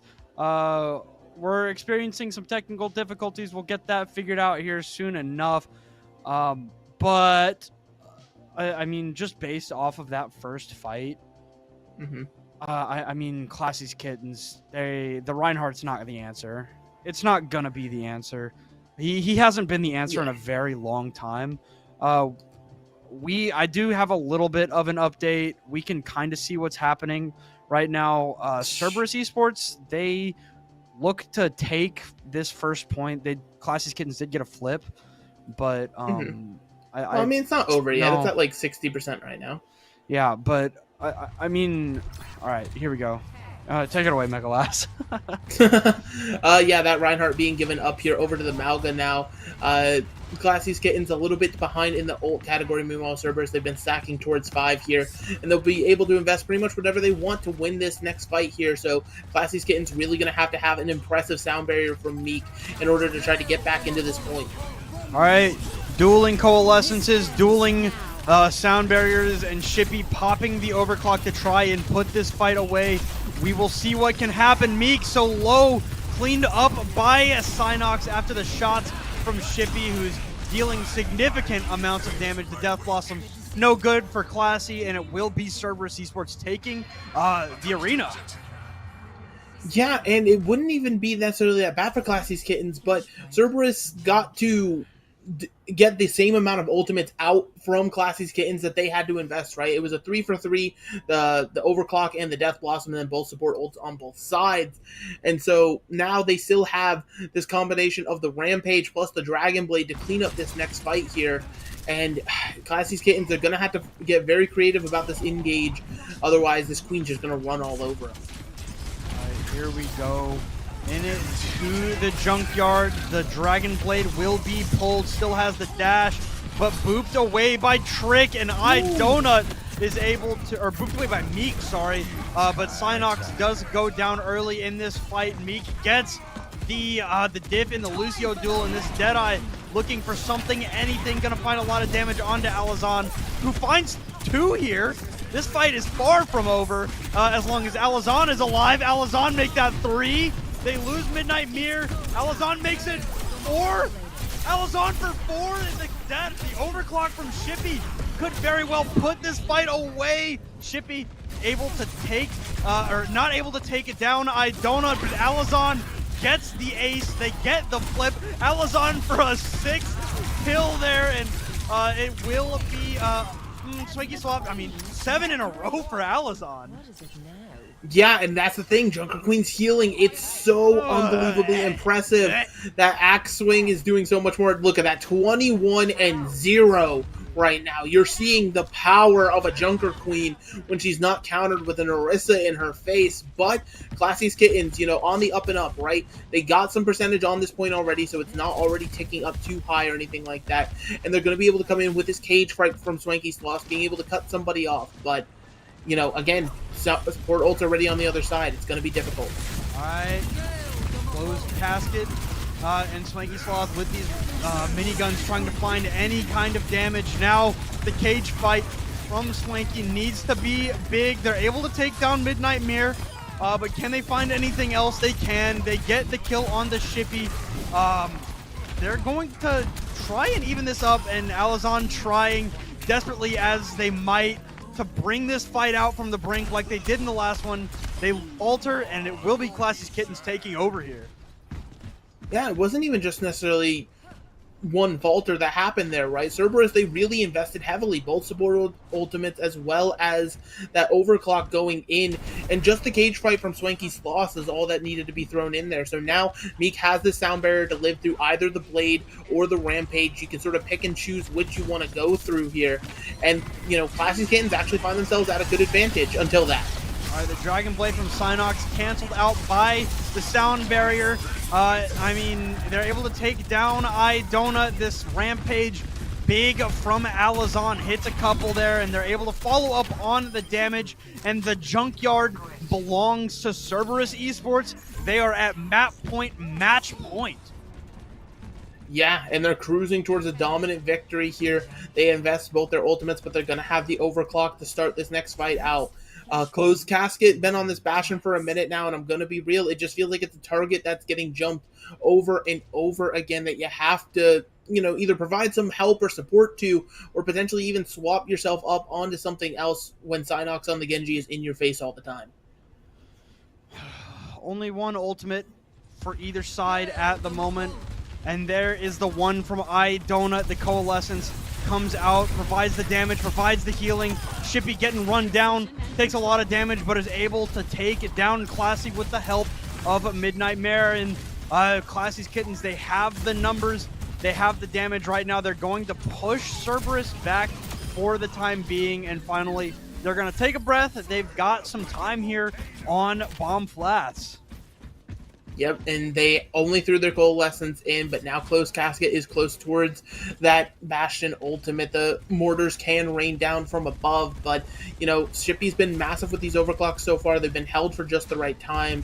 So it's going to be important for Classy's Kittens to sort of deny the space, seeing as they're nowhere close to a sound barrier to try to mitigate that, but they're already letting them in. All right, here we go. Swanky trying to find some damage, build up to this cage fight. Not quite able to find any pick just yet. Now Shippy with the overclock, been so good with it all series.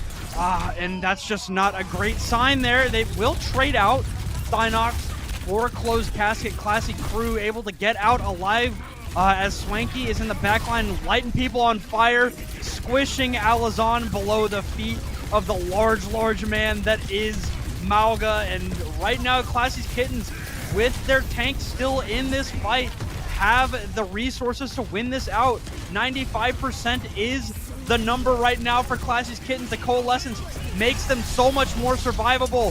Synox with this not Death Blossom, but Dragon Blade is not able to get anything here, and Classy's Kittens are gonna stay alive on Bomb Flats. They're not done yet. It's just about removing the queen. The rampage from Alazan, that's confident. Oh my goodness gracious. Possibly a swap you're going to see here.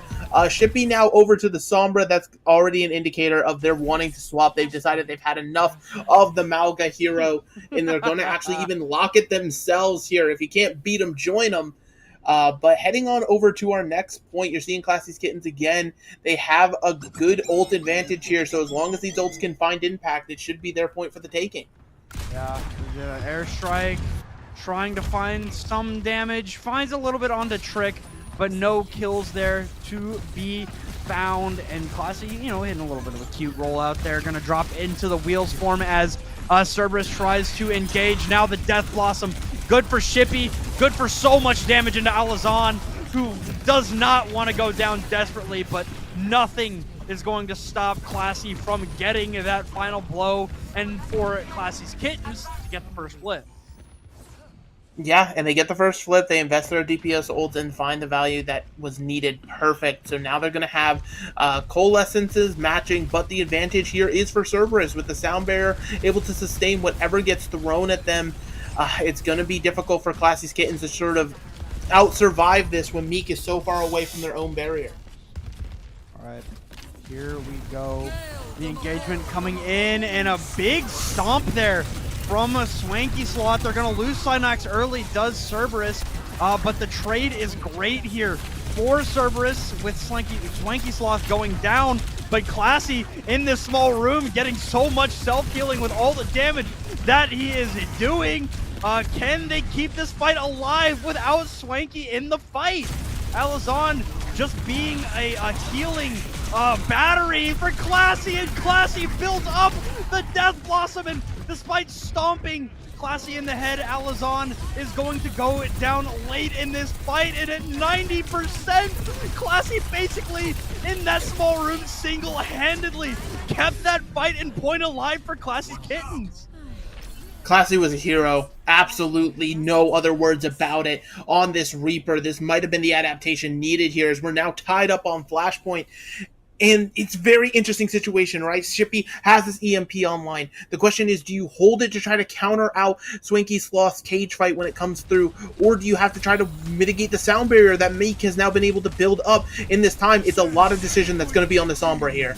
All right, cage fight early from Alazan, and able to get the value early as iDonut and Closed Casket evaporate from the face of the planet. Classy's Kittens, they're going to fall to the cage fight, and Cerberus, they're going to get this first flip on the vents. And it seems as though Shippy's decision has now been made for him, because Meek using that sound barrier to try to help the team live through the cage fight. Unfortunately, it just wasn't meant to be. And Cerberus Esports, they built up a pretty good bank of ultimates themselves here. Everything but that cage fight, either online or about to be online. So Classy's Kittens, they're going to be fighting an uphill battle. They need to find an early pick before anything can get thrown out. Alright, we'll get this one going. I mean, the EMP going to come out here, and Swanky Sloth going to explode the Death Blossom from Synox. Not quite going to be able to find the damage because of the healing orb that iDonut threw out. Now in this small room, once again, Classy trying to find the damage, but not able to do so as the aggression comes through. Trick sound barrier able to keep the team alive and force Classy's Kittens backing away. Yep, backing away. So now Cerberus, for what could be final fight, they have their Coalescence online. It's going to be on this Wrecking Ball to touch, but Swanky Sloths is going to have to deal with Shippy trying to hack them out on the other side of things. See, almost needs to be the one to step up again with the Death Blossom. Swanky so low from the hack! Yeah, I mean, it just halted in they don't its touch. tracks, and they don't touch! God dang it! Oh, Man, a valiant effort from IUPUI Classy's Kittens falls just short on New Junk City, and Cerberus Esports are going to get the sweep in the series to move on in the upper bracket. Yeah, I mean, they played masterfully. Those first two maps were nothing short of dominance. They lost their footing a little bit here on Flashpoint, but, you know, once they made the adaptation, that Sombra was just almost a cannon lying in wait. There was nothing you could really do about it. They just sort of stacked ultimates for the final point and won it out that way, which, hey, you know, when you get the first 2 points, you're able to do that. So Cerberus Esports, like you said, they're going to continue on in this upper bracket. And Classy's Kittens, you know, they're sent reeling here. A lot of confidence was behind them, at least from, you know, me and Billy, but I think the thing I'm looking least forward to is Sam is going to be so confident on the desk and so cocky.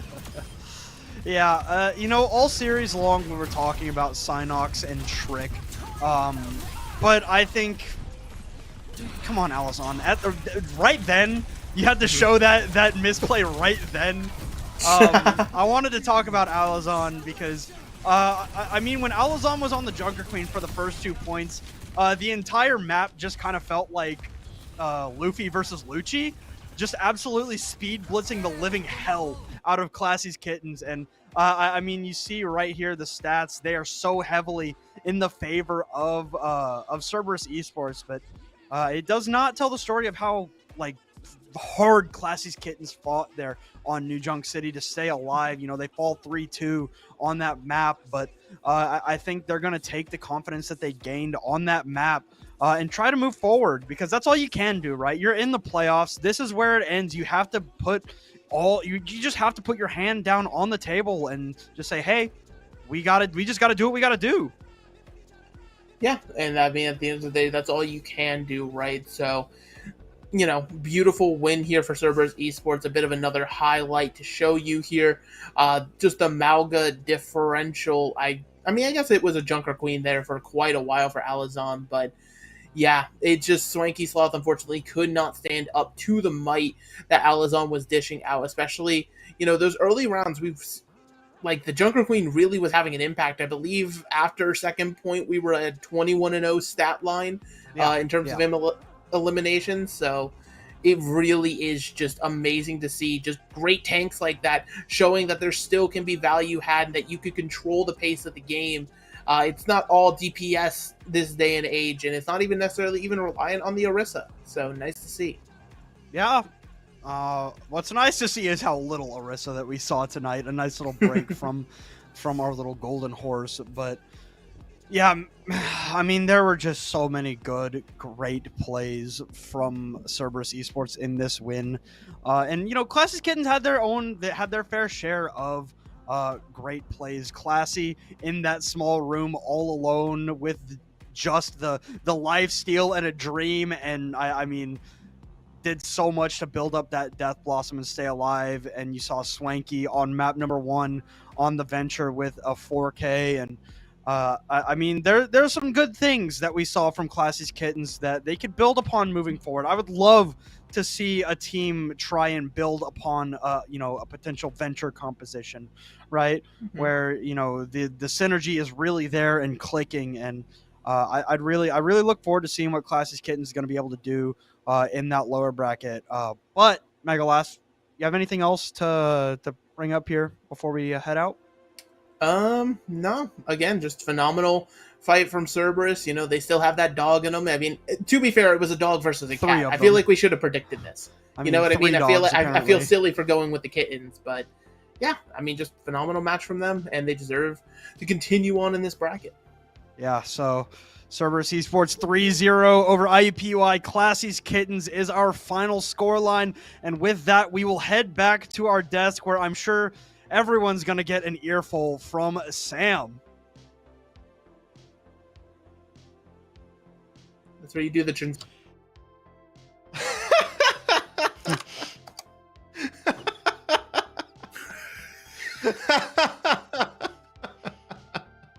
Oh, our poor Ray. having some technical issues, struggling right now. So we just get to look at their predictions sort of in shambles. But to live the life of a Sam is to either be 100% wrong or 100% correct. And tonight we got to see both sides of that coin. But hey, a 3-0 victory for Cerberus Esports, and one that I'm sure that they're very happy to walk away with here, Billy. Yeah, I mean, that completely just took over the match. They talked about it during the picking show, how much work they put in since the midseason tournament, and it really did show here. Also, I mean, it was kind of an int fest coming from the Classy's Kittens. I mean, there was points of time where it was either Classy Crew or Swanky Sloths just going in not completely out of LOS of their support line and just mega inting into Aletson's team. So, I mean, you get the game that you deserve, and that's exactly what happened here. Classy Kittens kind of went very meekly into the night down to the lower bracket.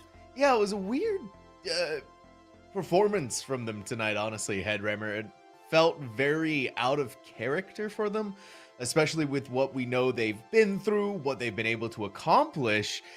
It was kind of a what's going on here moment. Yeah, it seems like they're... Welcome back, Ray. Welcome back. Welcome back. We got back, Ray. Yeah, it seems like they're just trying, like, a little bit of everything. I think one of the things I noticed the most was it did not feel like they had some kind of specific comp they just wanted to stick on.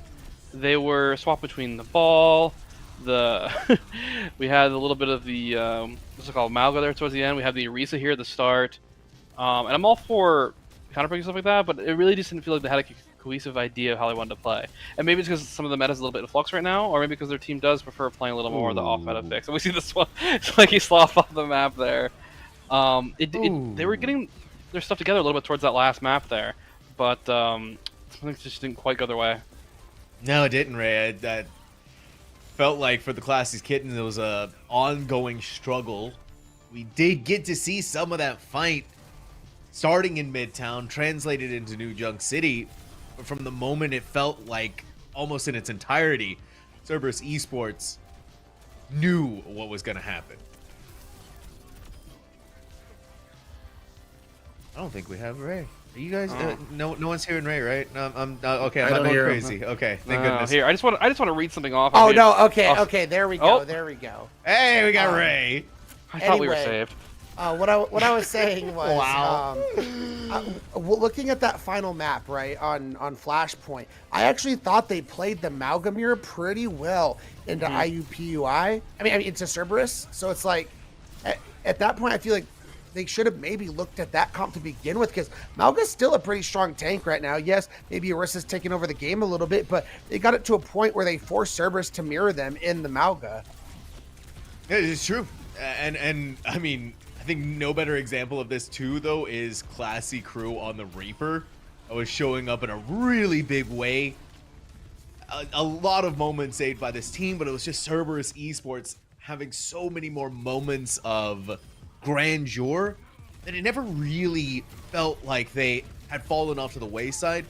Maybe a little bit of sweat on their brow when they did get to the final flashpoint, but when that happened and when they did get there, it was a clean victory. It was a clean 3-2 that eventually gave them the 3-0 win, Billy.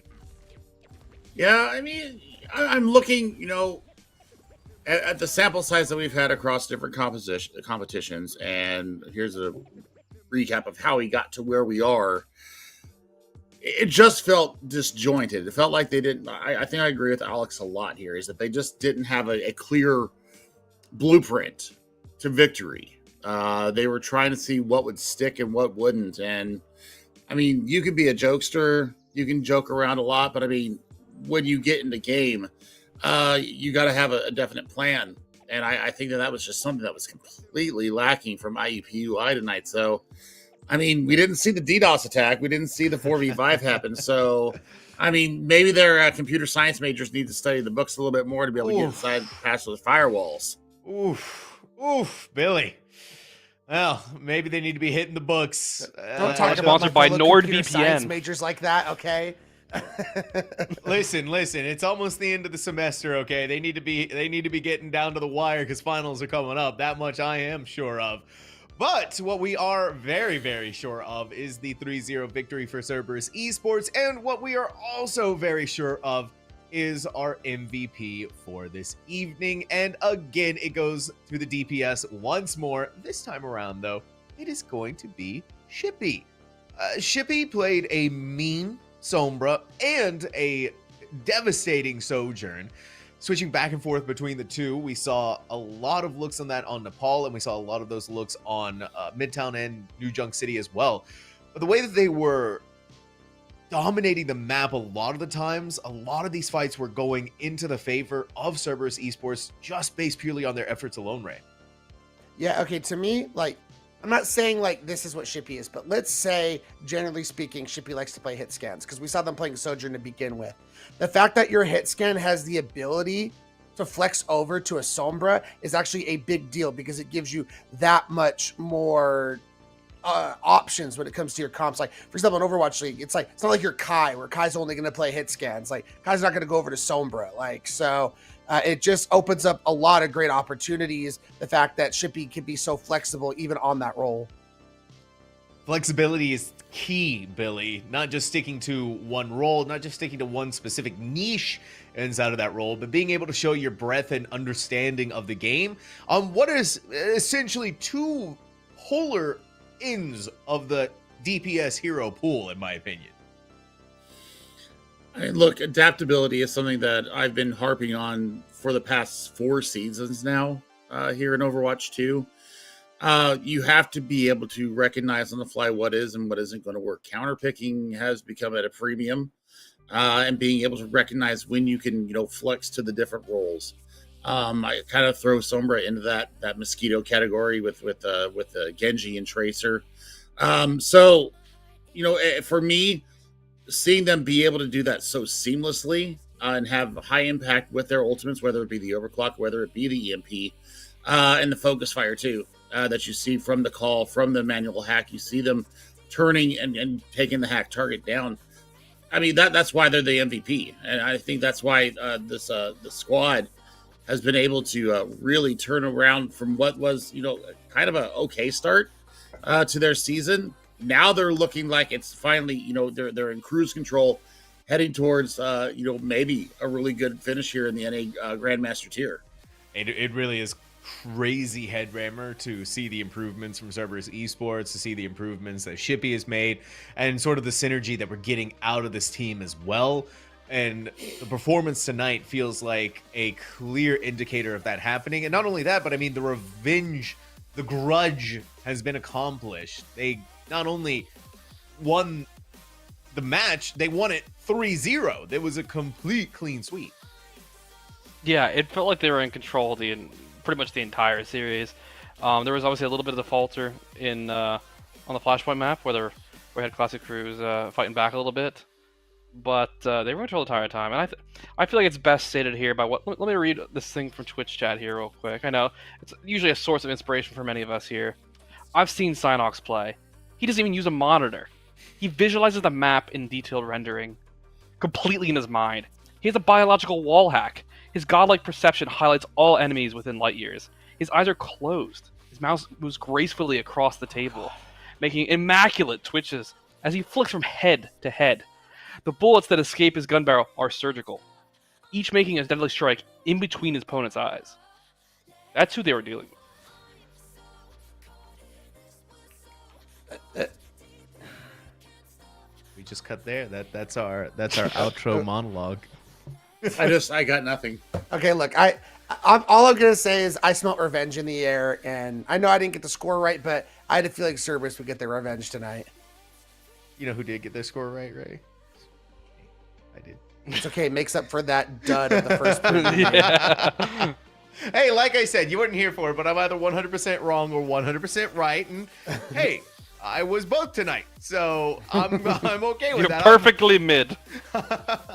I am perfectly average, and I am okay with that. So with that, I think that's gonna go ahead and wrap things up here for the desk on Friday Night Overwatch. And I mean, what a doubleheader! What a couple of series that we've had tonight. They were both 3-0, but at the end of the day, Billy, I mean, we had one heck of a good time. I mean, good opening foray here into the playoffs. Lots more action going on this weekend. We'll be back tomorrow night with Red Team versus Loud Gaming. I believe it is at 7:30 p.m. tomorrow night here on CGL 1. Myself and Joker's Ransom will be on the call for that. And then, keep your notifications open. Take a look at the Twitter. Make sure that you got the notifications in Discord whenever we go live, because there is going to be a lot of action coming up through the next couple of weeks. We got a lot of games to get through. We got, upper, lower brackets to get through. It's all to play for coming up here very soon. So make sure you stay with us all throughout this.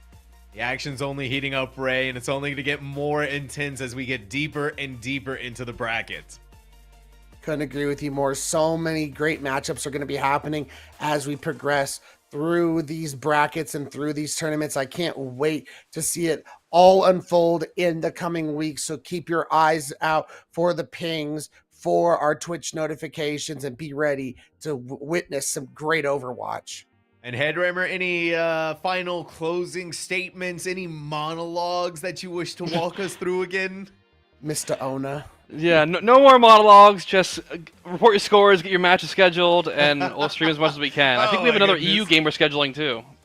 Streaming tomorrow too. We got the admin out from Headrammer. Remember, make sure you read before you DM, okay?